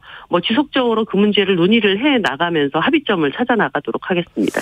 정의당이 김건희 여사 특검에 약간 신중한 태도를 보이고 있는 그것은 그동안에 있어 왔던 민주당 이중대 프레임을 의식해서 그런 건가요? 어떻게 봐야 될까요? 제가 얼마 전에 이제 그런 말씀을 드렸습니다. 예. 소위 얘기하는 이 이중대 프레임에 눌려서 오히려 이 눈치 저 눈치 보면서 판단하는 그런 정의당의 정치 행위는 더 이상 하지 않겠다. 이 말씀을 드렸고요. 예. 예를 들어서 민주당 지금 특검을 이제 반대를 한다 그러면은 국민의힘 이중되고, 특검을 찬성한다 그러면은 민주당 이중되고, 이런 식의 어떤 양당 구도의 논리, 양당 구도의 프레임, 예, 이 논리 안에서 정의당의 판단은 없습니다. 그리고 지금은 검찰의 수사권에 대해서 지금이야말로 가장 세게 압박을 해야 될 때이고, 검찰도 하나의 권력기관으로서 국민의 신뢰를 회복할 수 있는 어떤 행위를 취하라. 이런 목소리를 높이는 것이 굉장히 중요한 때라고 생각을 합니다. 그 모든 기준점이 권오수 재판으로 인해서 더 이상 사람들이 이것을 묵과할 수 없는 상황이 되어 있기 때문에 예. 그런 판단의 기준에서 우리들이 이런 요구를 한 것이지, 그런 프레임 논리를 탈피하자고 어느 쪽 편을 들어야 될 것인가 이런 눈치를 보려면은 제3당의 역할이 왜 필요하겠습니까? 예, 개별적인 사안들에 관해서 개별적으로 정의당은 정의롭게 판단하고 있다 이런 말씀이시네. 예. 그렇습니다. 혹시 노란봉투법과 관련해서 그런 이제 추측도 하잖아요. 어떤 바터를 할 그런 생각인 거 아닌가 이런 추측에 관해서는 어떻게 생각하세요? 저는 그런 논리, 그리고 민주당 일각에서 그런 말씀을 하시는 것은 정말 어불성설이라고 봅니다. 노란봉투법은 정의당도 발의해서 적극적으로 추진하고 있지만, 민주당에도 박주민 의원 20대 국회 때부터 그 노란봉투법을 발의했던 의원들이 여러 명이 계시고, 그리고 이재명 대표를 제가 만났을 때 민주당의 핵심적으로 처리해야 될 5대 법안 중에 하나가 노란봉투법이라고 얘기를 해왔습니다. 예. 그것은 민주당이 국민들한테 한 약속이니 그것대로 또 노란봉투법은 한노위 안에서 제대로 처리를 하면 될 일이지, 그것을 빠타하고 말 그런 어떤 법안이 아니거든요. 그래서 노란봉투법은 민주당의 애초에 어떤 의지대로 정의당과 함께 이것을 처리해 나가는 그런 절차를 밟으면 되는 문제다, 이렇게 봅니다. 아까 다 개별적인 문제라고 말씀하셨고 이재명 대표도 언급하셨는데 이재명 대표가 과거에 지방선거를 앞두고 한 이야기 중에서 이런 게 있어요. 그 불체포 특권이랄지 면책 특권 이런 것들은 국회의원한테 너무 많이 주는 거기 때문에 이거는 좀 폐지하는 게 낫다. 없애는 게 낫다. 100% 동의한다. 이런 이야기를 한 적이 있는데 이정미 대표도 비슷한 생각이신가요? 네, 정의당의 일관된 당론입니다. 그리고 이재명 대표께서도 이게 잘 아실 겁니다. 또 변호사 출신이시기도 하고 영장실질심사를 다루기 위해서 체포동의안이 가는 것은 국회 안에서 이 사람의 범죄 여부에 대해서 범죄자다 아니다라는 것을 가리라는 것이 아니라 그 영장실질심사를 받을 수 있도록 재판부에 나와서 이것에 대해서 판단을 받으라는 그 절차를 얘기하는 것이거든요. 근데 그런 점에서 그것을 일반 시민들이 다 밟아 나가는 그 절차를 국회의원이라고 해서 회피할 수 없고 또 그 불체포 특권을 계속 유지하기 위해서 1년 내내 360일 계속 국회를 가동할 수도 없는 일 아닙니까? 그러니까 그런 점에서 이재명 대표가 하신 말씀 그대로 정치인의 어떤 국민들과의 약속에 대한 일관성을 저는 보이실 거라고 생각합니다. 만약에 가정을 해서 구속영장이 청구되고 그런 상황이 온다면 이재명 대표가 구속영장 실질심사를 그냥 차라리 받아버리는 게 이재명 대표에게도 낫다 이런 생각이신가요? 그렇습니다. 민주당에게도 이재명 대표에게도 이제까지 지금 검찰이 계속적인 소환 수사를 해왔지 않습니까? 저는 검찰이 제1야당 대표에 대한 어떤 예우 차원에서 수사를 한 번에 묶어가지고 이렇게 하는 것이 좋겠다라는 판단이 있었지만 그렇게 또 부를 때마다 계속 가셨던 것처럼 영장실질심사도 내가 가서 법원에 당당하게 받겠다 이렇게 하는 것이 이재명 대표에게도 더 좋은 스탠스라고 생각합니다. 정의당은 지금 재창당 작업 수준으로 가겠다라고 한 이야기를 굉장히 오래 했는데 재창당이 잘 되고 있습니까? 당에 프로세스라는 것이 있습니다. 재창당이라는 것이 어느 날 하루 외투 하나 바꿔 입는다고 다른 당이 되는 것은 아니지 않습니까? 정의당이 오랫동안 골마왔던 문제는 무엇인지를 또 살펴야 되고 그 내부에 골마 있는 상처를 좀 드러내는 이런 어떤 대수술의 과정들이 필요하기 때문에 그 과정들을 차분히 밟아 나가고 저희가 지금 지난주 토요일 날 재창당 추진위원회가 발족을 했고 제가 내일부터 또 전국 순회를 시작을 합니다. 그런 과정에서 당원들의 의견, 지지자들의 의견을 수렴하여서 재창당 추진위원회의 의견을 정립해서 6, 7월 동안에 이제 그 정립된 안을 가지고 또 다시 당원들의 의견을 묻고 그래서 9월 전당대회를 통해서 재창당의 어떤 발표를 하겠다. 이런 프로세스를 갖고 진행을 하고 있습니다. 그거는 좀 나중에 그러면 여쭤봐도 될 것 같고요. 지금 당장의 그 민생 현안과 관련해서 대책 내놓은 게 대중교통 요금의 부담을 좀 줄이는 방안으로 3만 원 프리패스. 이거는 어떤 거고 예산은 얼마나 들까요? 지금 코로나19, 에너지 위기, 고유가 이런 것으로 인해서 전 세계가 굉장히 힘든 상황입니다. 그런 상황에서 독일에서는 49유로로 대중교통 정기권을 발행하는 이런 일들을 진행하고 있고 스페인이나 영국에서도 이것을 이제 도입을 지금 준비 중에 있는 것으로 알고 있습니다. 사실 이제 지금 공공요금이 부지기수로 다 오르고 있는데 특히 대중교통은 물가가 올라도 서민들이 이용을 줄일 수가 없는 영역입니다. 그렇기 때문에 대표적인 공공재라고 할 수가 있죠. 근데 이것을 시장의 논리로 그대로 적용시키게 된다면 서민들의 가계 부담에 고스란히 그것이 전가되는 이런 상황이 됩니다. 그래서 대중교통만큼은 공공성을 강화해서 서민들의 삶의 질을 보장하고 또 한편에서는 대중교통 이용 유도를 통해서 지금 심각한 기후위기 시대에 온실가스 배출량을 줄일 수 있는 일석이조의 효과를 우리가 가져오자라는 뜻이고요. 이것이 이제 예산과 관련해서는 지난 예산 국회 때 엄청난 부자 감세가 또 이루어지지 않았습니까? 이 어려운 시기에는 고통을 분담하는 방식이 돼야 되는데 재벌 부자들 세금을 깎아주고 공공요금 인상으로 서민들에게 고통을 전가하는 이런 방식은 지양해야 된다. 그래서 지난 부자 감세의 절반만 다시 회복하게 된다면 3만 원 정기 이용권 충분히 가능하다. 저희들이 그렇게 예산 추계하고 있습니다. 그리고 마지막으로 국민의힘 전당대회 상황 대통령이 상당히 개입을 하고 있다. 이런 게 이제 언론의 분석인데 어떻게 보십니까, 정의당은? 지금 전당대회를 보고 있으면 네. 선출 절차를 왜 밟는지 잘 모르겠습니다. 예를 들어서 국민의힘 당헌을 네. 그냥 차라리 당대표는 대통령이 임명한다. 이렇게 해야 되는 수준까지 와 있지 않나. 네. 그런 생각이 들고 이 상권 분립, 민주주의 기초를 상당히 흔드는 심각한 상황이라고 보고 있습니다. 알겠습니다. 여기까지 듣겠습니다. 지금까지 정의당 이정미 대표였습니다. 고맙습니다. 네, 감사합니다. 여러분은 지금 KBS 1라디오 최경영의 최강시사와 함께하고 계십니다.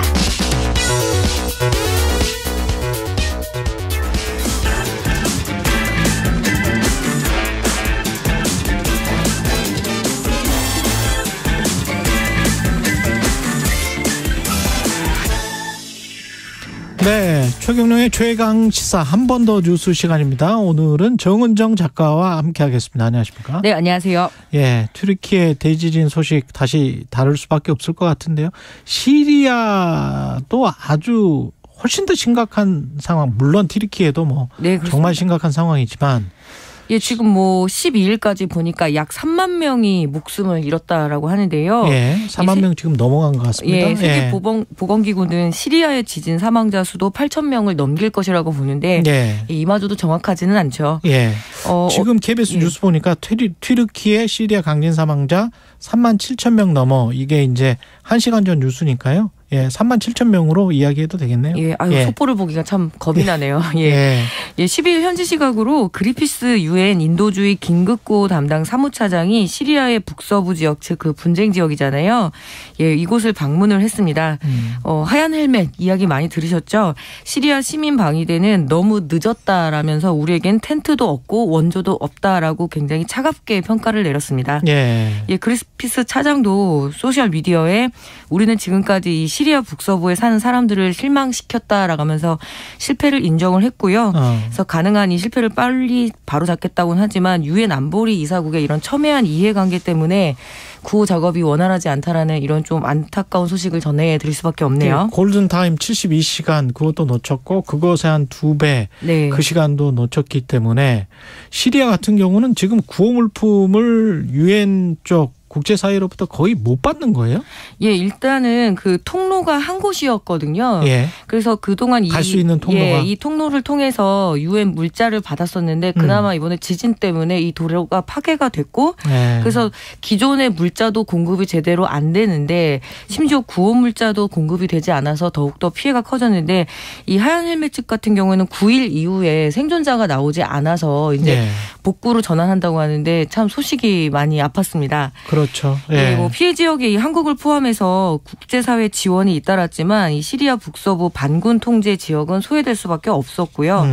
시리아 정부도 이 반군에게 그 물품이 흘러가거나 어떤 자원이 흘러가는 것을 막기 위해서 지금 철저하게 통로를 제한하고 있는데 시리아 정부가 그러니까 시리아 정부도 그렇고 그리고 지금 미국의 제재를 받고 있는 상황이잖아요. 시리아 반군이. 네네. 여러 가지로 상황이 어려운데 이 문제를 중재할 수 있는 유일한 국제기구가 유엔인데 이번에 하얀 헬멧도 이 관료주의와 무능에 대해서 그러니까 유엔에 이 문제를 지적을 했는데요. 뭐 구조는 잘 아실 겁니다. 상임 이사국들이 있고 그리고 여기에서 지금 러시아가 그냥 기존의 통로 하나면 충분하다라고 이야기를 하는데요. 러시아가? 예, 중요한 의제는 여러 통로를 열어서 좀 신속하게 구호 물품이나 그리고 어떤 인력들이 배치될 수 있도록 했어야 되는데 유엔에서 모든 시간을 좀 놓친 그런 상황인 거죠. 시리아 지금 정부가 미국 등의 제재를 받고 있는 거죠? 네네, 알 아사드 정권이. 네네, 그렇습니다. 제가 아까 시리아 반군이라고 이야기를 한 것 같아서 그걸 좀 정정을 해야 되겠습니다. 예, 시리아 정부도 지금 반군 지역에 지원이 될까 이 추가 통로를 열지 않고 시리아 정부를 통해서 구호 물품을 넣어도 된다라고 하는데 이 반군 지역에 과연 원활하게 이렇게 지원이 될까요? 될까? 안 될 것 같기도 하고 서로 싸우고 있었는데. 그런데 이제 이런 아주 극한적인 상황에서도 약간의 충돌이 있었었잖아요. 또 네, 시리아 그렇습니다. 정부군과 반군 사이에. 예, 안 그래도 지금 생명을 우선으로 뒀어야 되는데 이게 정치적인 문제로 또 한 번 이렇게 충돌을 하니 정말 민간인들의 희생이 계속 쏟아져 나올 것 같아서 더욱 안타깝네요. 과거의 1차 세계대전 때인가요? 크리스마스 때는 전쟁을 멈추자 해가지고 잠시 전쟁을 멈춘 적이 있거든요. 근데 크리스마스 캐롤을 잠시 부르면서 멈췄죠. 네. 근데 이게 점점 전쟁이나 뭐 이런 상황들이 좀 악랄해진다고 해야 되나? 민간인 피해가 너무 심한 것 같아요. 과거에 비해서는. 훨씬 더 과거에는 그냥 군인들이 가가지고 싸움을 해서 군인들끼리 서로 죽고 죽이고 그랬던 것인데 지금의 상황은 좀 아닌 것 같아가지고 그런 것도 좀 답답하고요. 네네. 지진을 좀 그 인력으로 좀 막을 수는 없지만 피해를 최소화시킨 사례가 지금 튀르키예에서 나왔습니다. 예, 그 튀르키예 그 대지진으로 지금 사망자가 뭐 37,000명이 이르렀다고 하는데요. 이 유일하게 단 한 명의 인명 피해도 발생하지 않은 에르진 시가 주목을 받고 있습니다. 약 인구 42,000명의 이 에르진 시 같은 경우에는 이번에 가장 큰 피해를 본 하타이주에 속해 있는 도시인데요. 예, 비결은 불법 건축물이 없었기 때문이라고 해서 불법 건축물이 없었다. 외신들이 주목을 하고 있는데요. 이 에르진 시 엘마 소글루 시장은 이 자기는 불법 건축을 허용하지 않았기 때문에 이번 지진 피해를 면할 수 있었다라고 강조를 하는데 뭐 혹자는 큰 산이 버티고 있어서 이 에르진 시가 충격파가 덜했다고는 하지만 그랬을 수도 있고. 예, 하지만 중요한 거는 건축물 상태가 지진의 피해를 키울 수도 있고 줄일 수도 있잖아요. 예, 한국도 지난 포항 지진 때문에 큰 피해를 입었는데요. 이 한국도 지진 안전지대가 아니고 결국은 이런 경험이나 그리고 상황들을 좀 반면 교사 삼아서 내진 설계부터 지금 현재 그 건축물 점검이 반드시 좀 필요할 것 같습니다. 그렇습니다. 그리고 뭐 지질학자들이 일본이 만약에 지진이 나면 한국도 판구조가 바뀌기 때문에 한국도 영향을 크게 받는다 그런 이야기를 하고 있고. 뭐 지진 소식이 뭐 심심치 않게 저희도 계속 듣고 있잖아요. 그래서 우려가 되니까 지금 늦지 않았으니까 빨리 점검을 좀 해야 되지 않을까 싶어요. 뭐 내진 설계를 다시 하는 작업도 있고 보강할 수 있는 작업도 있거든요. 예, 그런 것들을 좀 생각을 해봐야 될 것 같고 에르진 같은 경우에 인명피해가 한 명도 없었다. 이거는 좀 봐야 될 것 같아요. 우리가 이게 내진 설계, 그다음에 건축, 건설 빨리빨리 이게 경제 성장과 다 연결돼 있거든요. 경제 성장률하고. 그래서 건설 위주의 건축 위주의 성장 국가들, 특히 뭐 중국이나 한국은 거쳐왔다고 보이지만 중국 같은 경우에 뭐 지금도 여전히 뭐 GDP에서 한 20% 정도가 그렇기 때문에 한국도 아직도 그 잔해가 그 어떤 의식이 남아 있을지도 모르기 때문에 이런 것들은 지금 정부에서 다시 한번 긴급하게 점검을 한번 해봐야 될 것 같습니다. 전체 한 20% 정도밖에 안 된대요. 우리가. 내진 설계 의무 규정이 생긴 지가 얼마 되지 않았기 때문에 특히 옛날 건물들이나 이런 부분들은 좀 살펴봐야 되고 특히 필로티 구조의 건축물들이 상당히 위험하기 굉장히 때문에 취약합니다. 그래서 언제나 이 최악의 상황을 염두에 두고 점검하는 것은 반드시 필요할 것 같습니다. 그리고 다누리가 찍은 달 표면이 첫 공개됐는데요. 많이 봤던 장면이지만 우리 뭐 위성이 찍어서 그런지 좀 새롭게 보이기도 하더라고요. 정월 대보름에 우리는 달을 보고 있었는데 다누리는 우리를 보고 있었지 않았을까. 그래서 지구도 찍었고요. 안타깝게 손이라도 한번 좀 흔들고 있을 걸 그랬어요. 안 보여요. 다누리에서. 한국의 첫 달 궤도선 다누리 발사할 때 온 국민들이 마음을 졸이면서 지켜봤잖아요. 엊그제 같은데 다누리가 한국 탐사선으로는 최초로 달 표면 촬영에 성공을 해서 사진을 보내왔다고 합니다. 그래서 어제는 많이 기분 좋게 보셨을 텐데요. 과학기술정보통신부와 한국항공우주연구원은 다누리가 지난 2일부터 이달 3일까지 약 한 달간 진행한 이 시운전 기간에 찍은 달 표면 사진 사진을 공개를 했습니다. 이 고해상도 카메라로 찍다 보니까 더욱더 세밀하게 볼 수가 있었는데 이 보니까 그 사진에는 달 표면에 떨어진 운석에 맞아서 움푹 들어간 충돌 부분이 보이고 또 평평하고 고도가 낮은 지형을 바다라고 하더라고요. 아, 그렇군요. 그래서 매우 선명하게 보였는데 저는 좀 이렇게 그 라떼 거품 퐁퐁 나는 그런 느낌이 들었었는데 뭐 비슷하네. 예, 비슷하죠? 예, 움푹 패인 부분을 바다라고 표현하는데 이 보니까 레이타 계곡 그리고 비의 바다, 폭풍의 바다 상당히 이름이 문학적이더라고요. 특히 이 폭풍의 바다는 달에서 가장 거대한 바다로 한반도의 크기가 무려 18배라고 합니다. 이 세계 최초의 달 착륙선이 구소련의 루나거든요. 이 루나 9호가 1966년에 이 폭풍의 바다에 내렸었고 그다음 미국의 아폴로 11호가 갔었죠.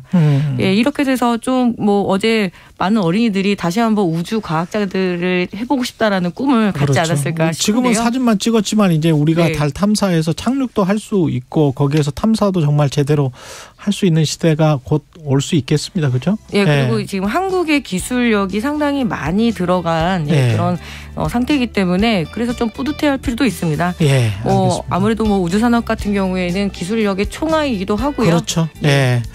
여기까지 듣겠습니다. 한 번 더 뉴스 정은정 작가였습니다. 고맙습니다. 예, 감사합니다.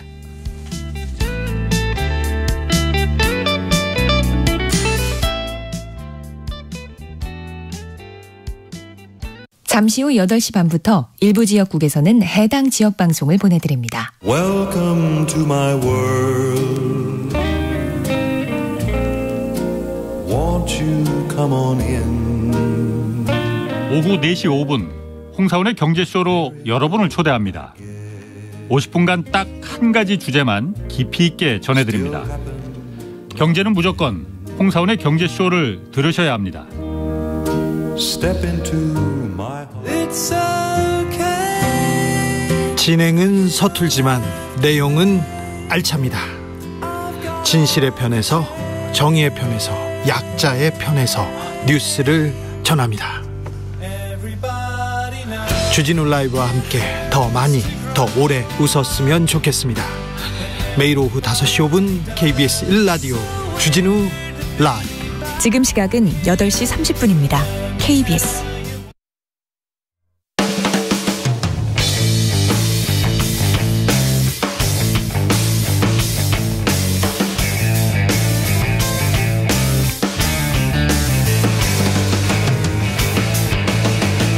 최경영의 최강 시사. 네, 정청래 의원이 아직 도착을 안 해서 최강 인터뷰 강미진 NK투자개발 대표 인터뷰부터 시작하겠습니다. 북한 김정은 국무위원장 딸 김주혜 공식 석상에 계속 모습을 드러내고 있는데요. 탈북민 사업가인 강미진 NK투자개발 대표, 이게 어떤 의미인지 이분한테 자세히 들어보겠습니다. 안녕하세요. 네, 안녕하세요. 예, 지금 강미진 대표는 탈북하신 지가 오래되셨나요? 네, 이제는 14년이 거의 되어옵니다. 네. 예. 근데 북한 소식은 어떻게 종종 들으시고요?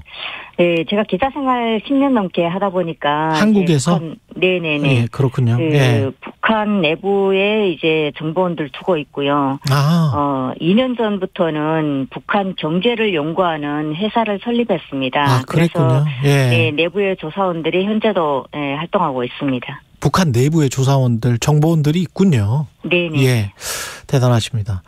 김주혜라는 이 아이잖아요, 사실. 예. 네네네. 몇 살이죠? 지금 뭐 10살, 11살 이렇게. 10살, 11살. 네. 둘째 딸인데 다른 형제, 남자 형제도 있고 그렇습니까? 김정은, 리설주 사이에? 사실 김정은, 이설주의 딸 김주혜는 김정은 부부의 첫 아이라고 봅니다. 첫 아이다? 네. 그러니까 제가 2012년 9월 12일에 이설주 임신 소식을 최초로 입수했고 후속 취재를 통해서 확인한 후에 그해 10월 15일에 이설주 임신 기사를 아마 최초로 보도했다고 보는데요. 그때 당시에 취재한 바로는 김정은, 이설주의 첫 아이가 여자아이라는 것까지 확인을 했었고요. 저희 취재와는 좀 무관하게 기사가 편집 과정에 조금 변형이 돼서 나가긴 했지만 현재까지 저희 NK투자개발이 확인하고 있는 것은 주혜가 맏딸이자 첫 자녀입니다. 그러면 다른 남자 형이 있다, 오빠가 있다, 이거는 배달은? 그것까지는 저희는 확인을 좀 못했고요. 그래요? 일단 이설주 김정은의 첫 아이는 김주혜입니다. 그렇군요. 그 후에 또 아이는 안 낳고요, 그러면? 그 후에 자식이 있다는 거는 이제 확인은 했는데 예. 남자인지 여자인지는 확인을 못 하고 있는 상태입니다. 그럼 왜 둘째 딸로 지금 한국 언론에서는 보도가 돼요? 아마도 이게 이전에 이설주 김정은 결혼하기 전에 뭐 어떠한 관계가 있었다. 선례가 있지 않습니까? 김정일 위원장 그 선례가 있었기 때문에. 몰라요, 저는. 그런 추측성에 좀 그렇게 네. 나오지 않았을까. 그 전에도 뭔가 선례가 있었어요? 김정일 위원장 때. 예. 이제 여러 여자들 이제 부인들이 있었잖아요. 예. 이제 뭐 다른 여성이 난 뭐 아이도 또 이제 그 이야기는 하니까. 들었습니다. 네. 예. 그러면 이게 지금 김주애가 계속 부각이 되고 뭐 열병식에도 나와서 그 가운데쯤에 있고 김여정 김정은의 동생인 김여정은 노동당 부부장은 저 한쪽 구석에 있었단 말이죠. 네. 그게 뭘 의미합니까? 사실 한국 언론에서는 눈에 비춰지는 시각적인 이런 걸로 북한을 많이 분석하고 이러는 것 같습니다. 물론 그런 분석이 틀리다고는 할 수 없는데 예. 일단은 북한 김정은 여동생 김여정 노동당 부부장의 역할은 저는 이렇게 보고 있습니다. 북한 주민들 속에 알려진 김정은 남매의 사이는 그 부모된 김정일 김경희 남매보다 더 정이 깊고 더 살돌하다 이런 걸로 알려져 있거든요. 네. 그리고 김정일식 정치 방식과 달리 김정은은 좀 공개하는 부분이 좀 많잖아요. 예. 그리고 김여정이 북한 매체에 언급되는 시기와 자명 시기를 반복하고 있지만 여전히 북한 김정은 체제에서는 실세라고 생각하고 여전히 실세다. 네. 가장 정말 위급한 순간에도 믿음이 가는 그런 중요한 조력자의 역할을 한다고 봅니다. 그렇군요. 그래서 김주애가 뭐 특별하게 부각되는 건 아니다. 김여정에 비해서 김여정이 뭔가 실각 위기에 놓여 있는 건 아니다. 뭐 이렇게 생각을 해야 되겠군요. 예. 그런데 김주애가 이렇게 자주 나타나는 거는 어떤 의미가 있습니까? 그러면? 사실 김주애에 대한 김정은의 사랑은 정말 남다르다고 합니다. 김정은은 한국에는 진짜 독재자 뭐 이렇게 알려져 있는데 예. 내부 주민들이 평가를 그대로 제가 이제 복창을 한다면 눈물도 많고 마음이 여리다고 이렇게 표현을 하더라고요. 김정은에 대해서. 사람은 뭐 다 그렇죠, 뭐. 네, 그리고 딸에 대한 네. 사랑이 네. 한국에선 그러잖아요. 딸 바보 아빠 뭐 이런 말처럼. 네. 아이에 대한 사랑이 좀 남다르다. 네. 어떻게 보면 이설주보다 더 아이를 이제 뭐 챙긴다던가 뭐 저희가 항상 시각적으로 보는 그런 이미지에도 꼭 손을 잡고 다닌 그런 상황. 그리고 김주애가 아빠의 어깨에다 손을 얹고도 얘기하는 공식석상에 이제 카메라가 비춰지는 이런 상황에서 이런 행동을 한다는 거는 평시에 김정은이 이 김주애에 대한 사랑을 과도하게 하고 있지 않을까. 저희 회사가 보관하고 있는 김정은 어린 시절 영상이 있거든요. 예. 그 영상에 보게 되면 고영이가 김정은을 교육하는 그 여러 장면들이 나오고 있는데 지금의 김정은은 아빠잖아요. 엄마가 아니고. 예. 아빠가 딸애한테 대하는 거랑 그리고 김정은 부모 고영이가 아들한테 대하는 거는 조금 좀 보여지는 게 좀 달랐습니다. 애틋한 그런 면이었고 어쨌든 엄격하게 교육을 한다는 그런 부분이 김정은 부모한테서는 보였거든요. 그럼 이게 북한 주민들한테는 어떻게 비춰집니까? 자애로운 어떤 네. 왕 가족 뭐 이렇게 비춰지는 거예요? 네, 그렇죠. 그리고 일단 자녀에 대한 사랑이 정말 남다른 것만큼 또 우리 인민들에 대한 사랑도 그냥 무섭게 보이지 않는 거예요. 그냥 자애로운 따뜻한 뭐 애민적인 지도자 이렇게 비춰질 수 있다는 거죠. 그러니까 조선시대 뭐 세종이랄지 이런 거를 뭐 카피하려고 하는 노력 뭐 이렇게 비춰질 수도 있겠습니다. 아마도요. 예. 근데 김주애 또는 뭐 김일성, 김정일, 김정은 이런 이름을 이제까지는 못 썼었습니까? 이름 자체를 성과 상관없이? 제 기억에는 예. 80년대에 이런 이야기가 있었습니다. 80년대에 김정숙이라는 이름을 가진 사람은 이름을 몽땅 바꿔라. 이거 그 보안서, 안전부에서 얘기가 있었거든요. 와, 보안사에서? 예. 네, 그러니까 뭐 정숙이라는 이름을 바꿔라 이거였는데, 예. 그 성에 관계없이가 아니라 성을 김자를 달고 있는 사람, 그러니까 결국 김정숙이죠. 김정일의 아버지, 그 김정일의 어머니가 김정숙이잖아요. 그렇죠, 그렇죠. 네, 그래서 그 김정숙이라는 이름을 바꾸라고 했는데 대부분 다 바꿨어요 그때. 근데 저희 마을에는 안 바꾼 친구도 있었어요. 그러니까 박정숙도 바꿔야 된다는 거예요. 박정숙도? 아니요. 그러면 김정숙만. 저희 학급에 이정숙이도 있었어요. 아, 이정숙까지는 괜찮고. 네. 예. 김정숙만 바꾸는 김정숙만 바꿔야 된다. 예. 네. 그래서 지금은 아마도 다른 이름들은 어떻게 사용하고 있는지는 모르겠는데 북한에서 사용되는 이름들을 제가 이제 그 뭐 북한 내부 주민들 통해서든 혹시 뭐 언론 매체를 통해서든 나오는 그런 이름들을 좀 봤었는데요. 예.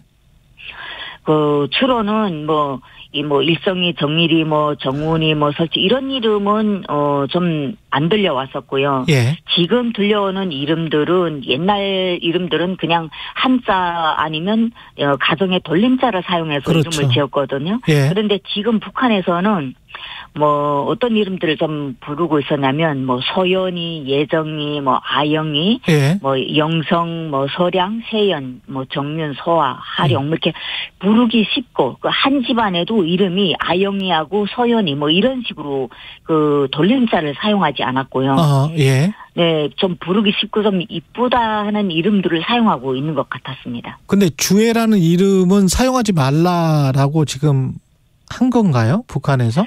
저희가 이제 급하게 네. 확인을 했는데 북한 주민조사원의 이야기로는 그랬습니다. 평양에서는 어쨌는지 모르겠는데 여기 국경 도시에서는 그런 사례가 아직은 없다. 아, 그런 사례는 아직 없다. 네. 예, 평양에서는 어떻게 하는지는 모르겠다.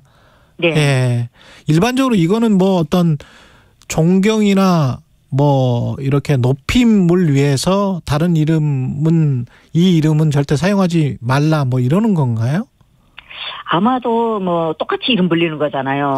예. 김정은인데 김정은이란 이름은 뒤에 수식어가 많이 붙잖아요. 우리 네. 최고 영도자, 뭐 존경하는 아버지, 뭐 이렇게 붙는데 그렇죠, 그렇죠. 우리 일반 친구들이 야 정훈아 뭐 이렇게 야 김정은 뭐 이렇게 부르게 되면 혹시라도 최고 지도자를 이렇게 표마하는 그런 이미지가 비춰질 수 있기 때문에 아마 북한이 80년대도 그런 조치를 취했던 것 같습니다. 지금 북한 관영 매체는 주애라는 이름을 김주애라는 이름을 안 부르고 존귀하신 자제분이라고 이렇게 표현을 하고 있는데 이것도 네. 그럼 같은 맥락입니까? 사실은 이제 그 최고 지도자의 자식이니까. 예. 예, 그냥 뭐 자녀분께서 나왔습니다. 너무 성의가 없잖아요. 그러니까 최고 지도자의 예. 그 자녀를 최고 지도자에 대한 존경의 연속이라고 봐야 되죠.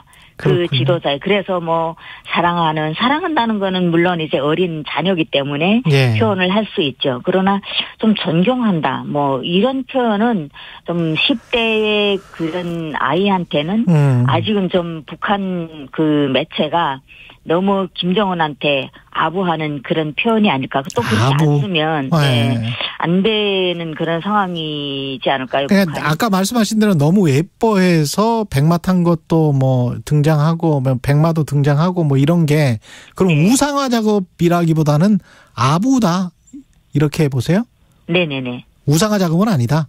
우상화까지는 아직은 10대 아이한테 10대 아이한테 비춰지는 그런 연결도 있습니다. 왜냐하면 사실 북한이 주애한테 백마가 있다 뭐 이렇게 표현도 했잖아요. 예.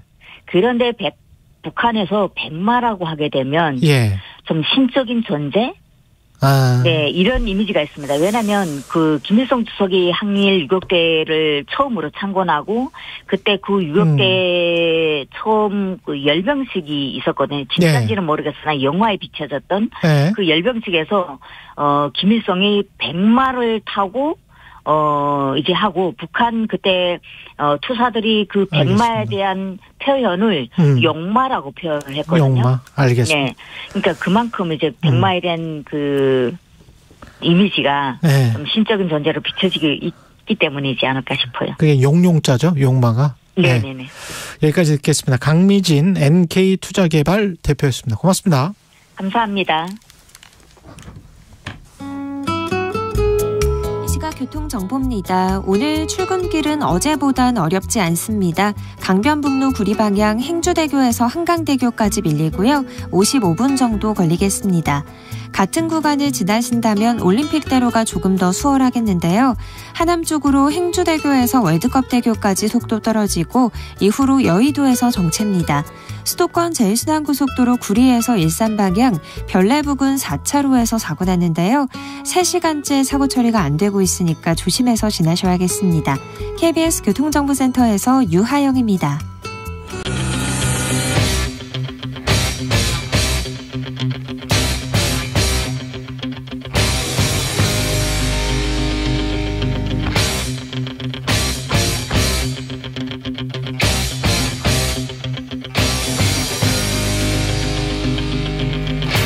네, 답답한 정치 이슈를 팍팍 때려보는 시간 정치펀치 정청래 민주당 최고위원 나오셨습니다. 안녕하십니까? 네, 여러분 안녕하십니까? 정청래입니다. 예. 오다 보니까 예. 국회 앞에 예. 아주 기가 막힌 프랭카드가 걸렸더라고요. 뭐 민주당 프랭카드입니까? 국민의힘 프랭카드. 국민의힘 프랭카드. 뭐라고 걸렸냐면 예.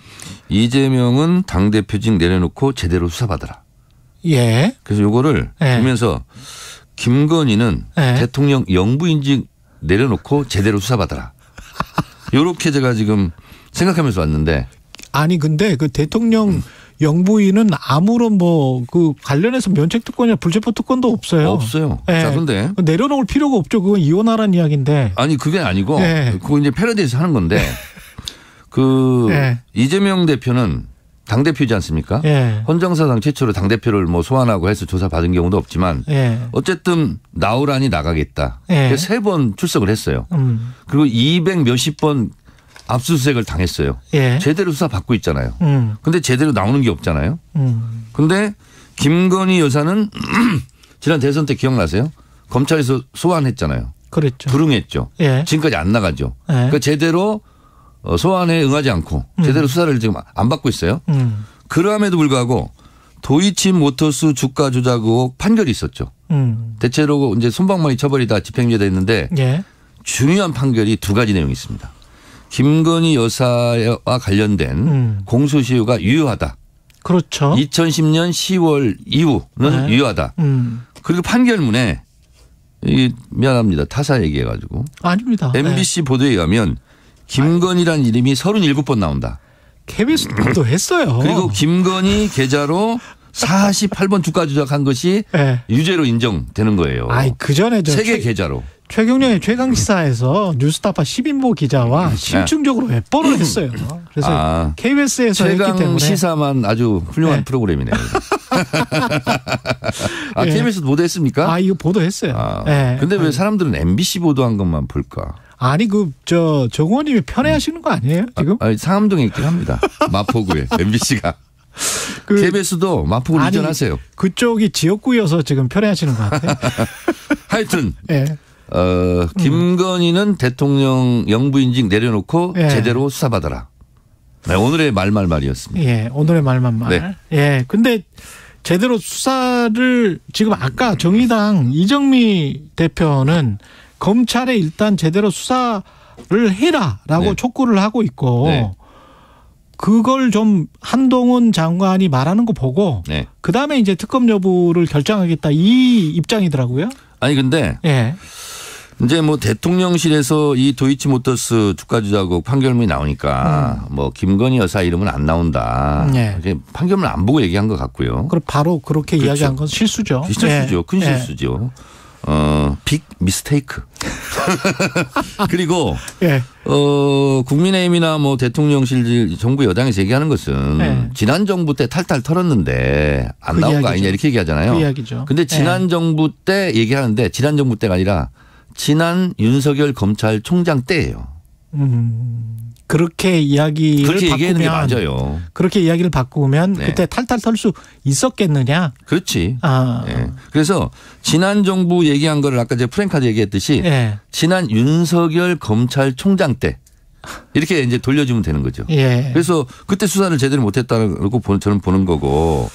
조금만 더 깊게 들어가서 왜냐하면 정의당 이정미 대표가 바로 전에 인터뷰를 했기 때문에 네네네. 바로 저런 입장이라면 그러니까 네. 한동훈 장관 이야기를 좀 들어보고 만약에 뭐 수사지휘권이라도 발동한다고 하면 혹시라도 아니 그러니까 검찰총장에게 수사지휘권 발동할 수 있죠. 한동훈 장관이 김건희 주가 조작 사건에 대해서 제대로 수사하라 이렇게 이제 수사지휘를 할 수 있는 거죠. 그러면 수사를 할 수 있겠죠. 민주당 같은 경우는 특검 내놨던 그 제안을 좀 철회하. 만약에 그렇게 해서 김건희 여사를 제대로 수사하면 한번 고려해 볼 수 있는 거죠. 그거는 뭐 수사 상황을 보면서. 하여튼 이재명 대표 먼지털이 수사하는 것처럼 탈탈 털어라. 그런데 이재명 대표는 지금 먼지가 안 나오고 있는 것 같아요. 그래서 먼지를 검찰이 제조하고 있는 중인 것 같아요. 그런 주장이시고. 먼지 제조 중. 그리고 뭐 구속영장 친다 어쩐다 이재명 대표에 대해서 그러는데 증거인멸과 도망갈 우려가 있을 때 구속영장 치고 하는 거 아니겠습니까? 아니 당대표직 하고 있는데 어디로 도망가요? 그리고 관련자들 뭐 하여튼 뭐 혐의 있는 사람들 다 잡아갔잖아요. 어떻게 뭐 증거 조작을 할 수가 없어.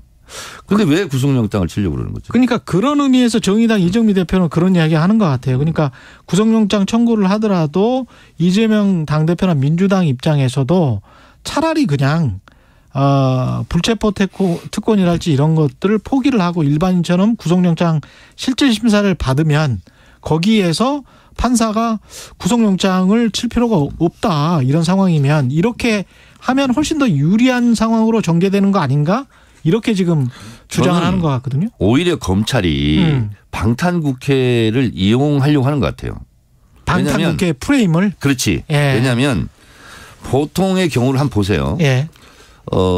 검찰이 정치적인 어떤 거물을 소환했다, 수사했다. 그럼 바로 영장을 치거든요. 그리고 꼼짝 못할 증거를 내놓고 지금 3번이나 불러놓고 꼼짝 못할 증거를 제시를 못하고 있어요. 그러니까 이제 검찰 수사하는 팀들이 당황할 수 있잖아요. 그러니까 우리가 체포동의안을 내면 민주당이 체포동의안을 부결시켜 줄 거니까 본인들이 할 만큼 했다.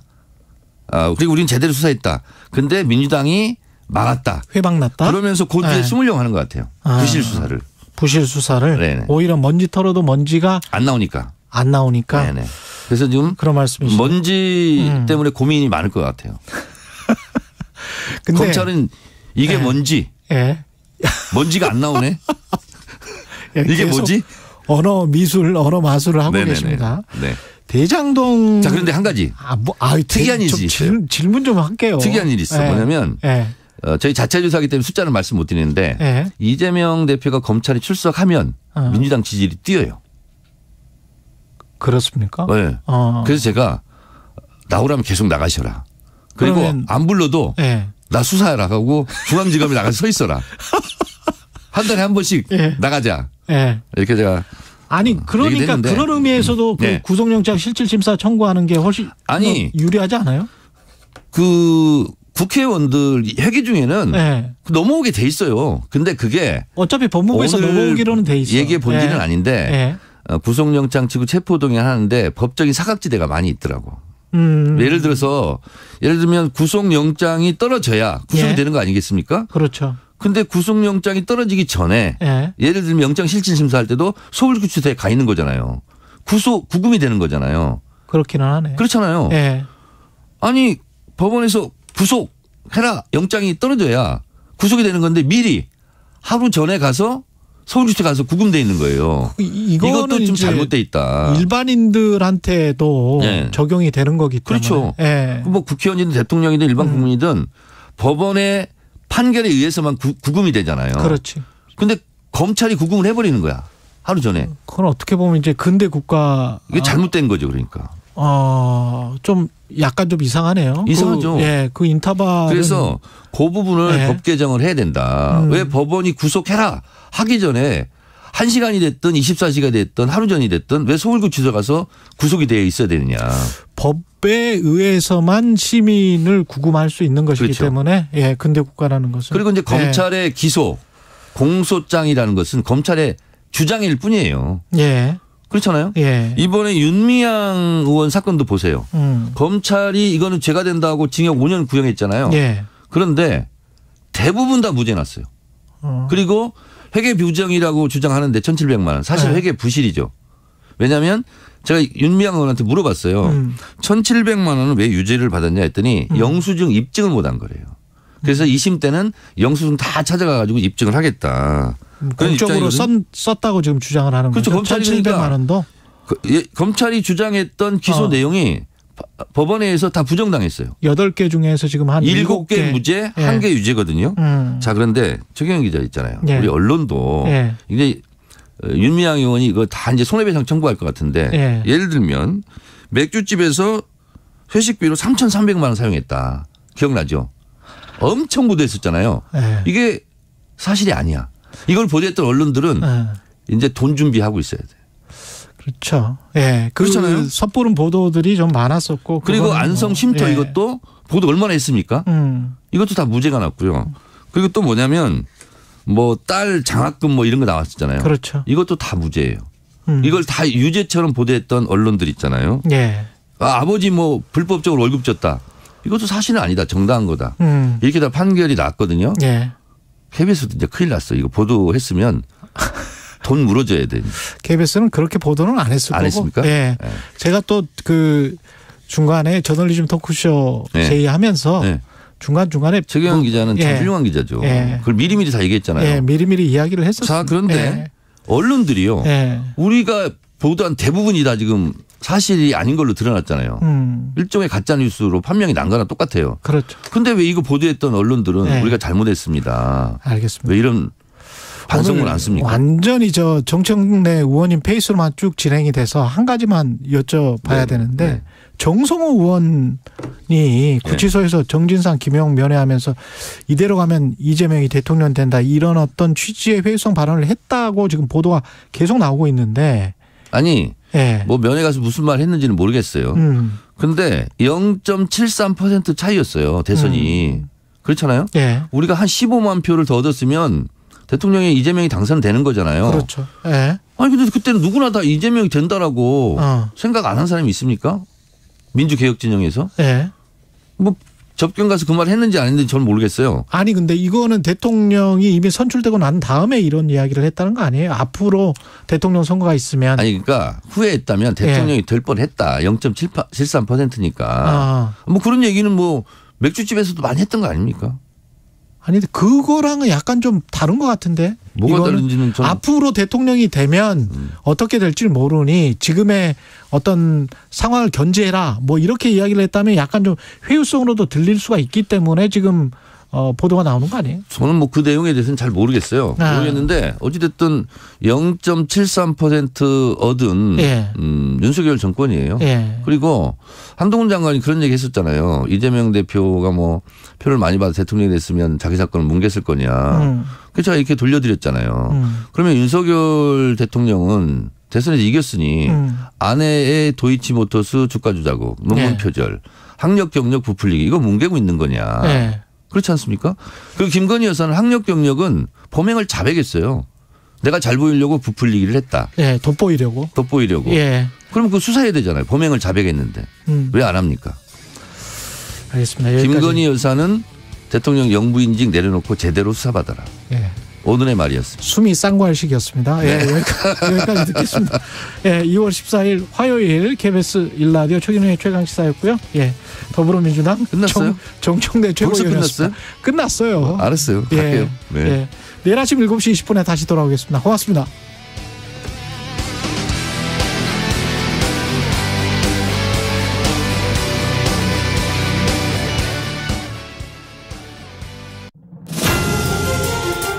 세계보건기구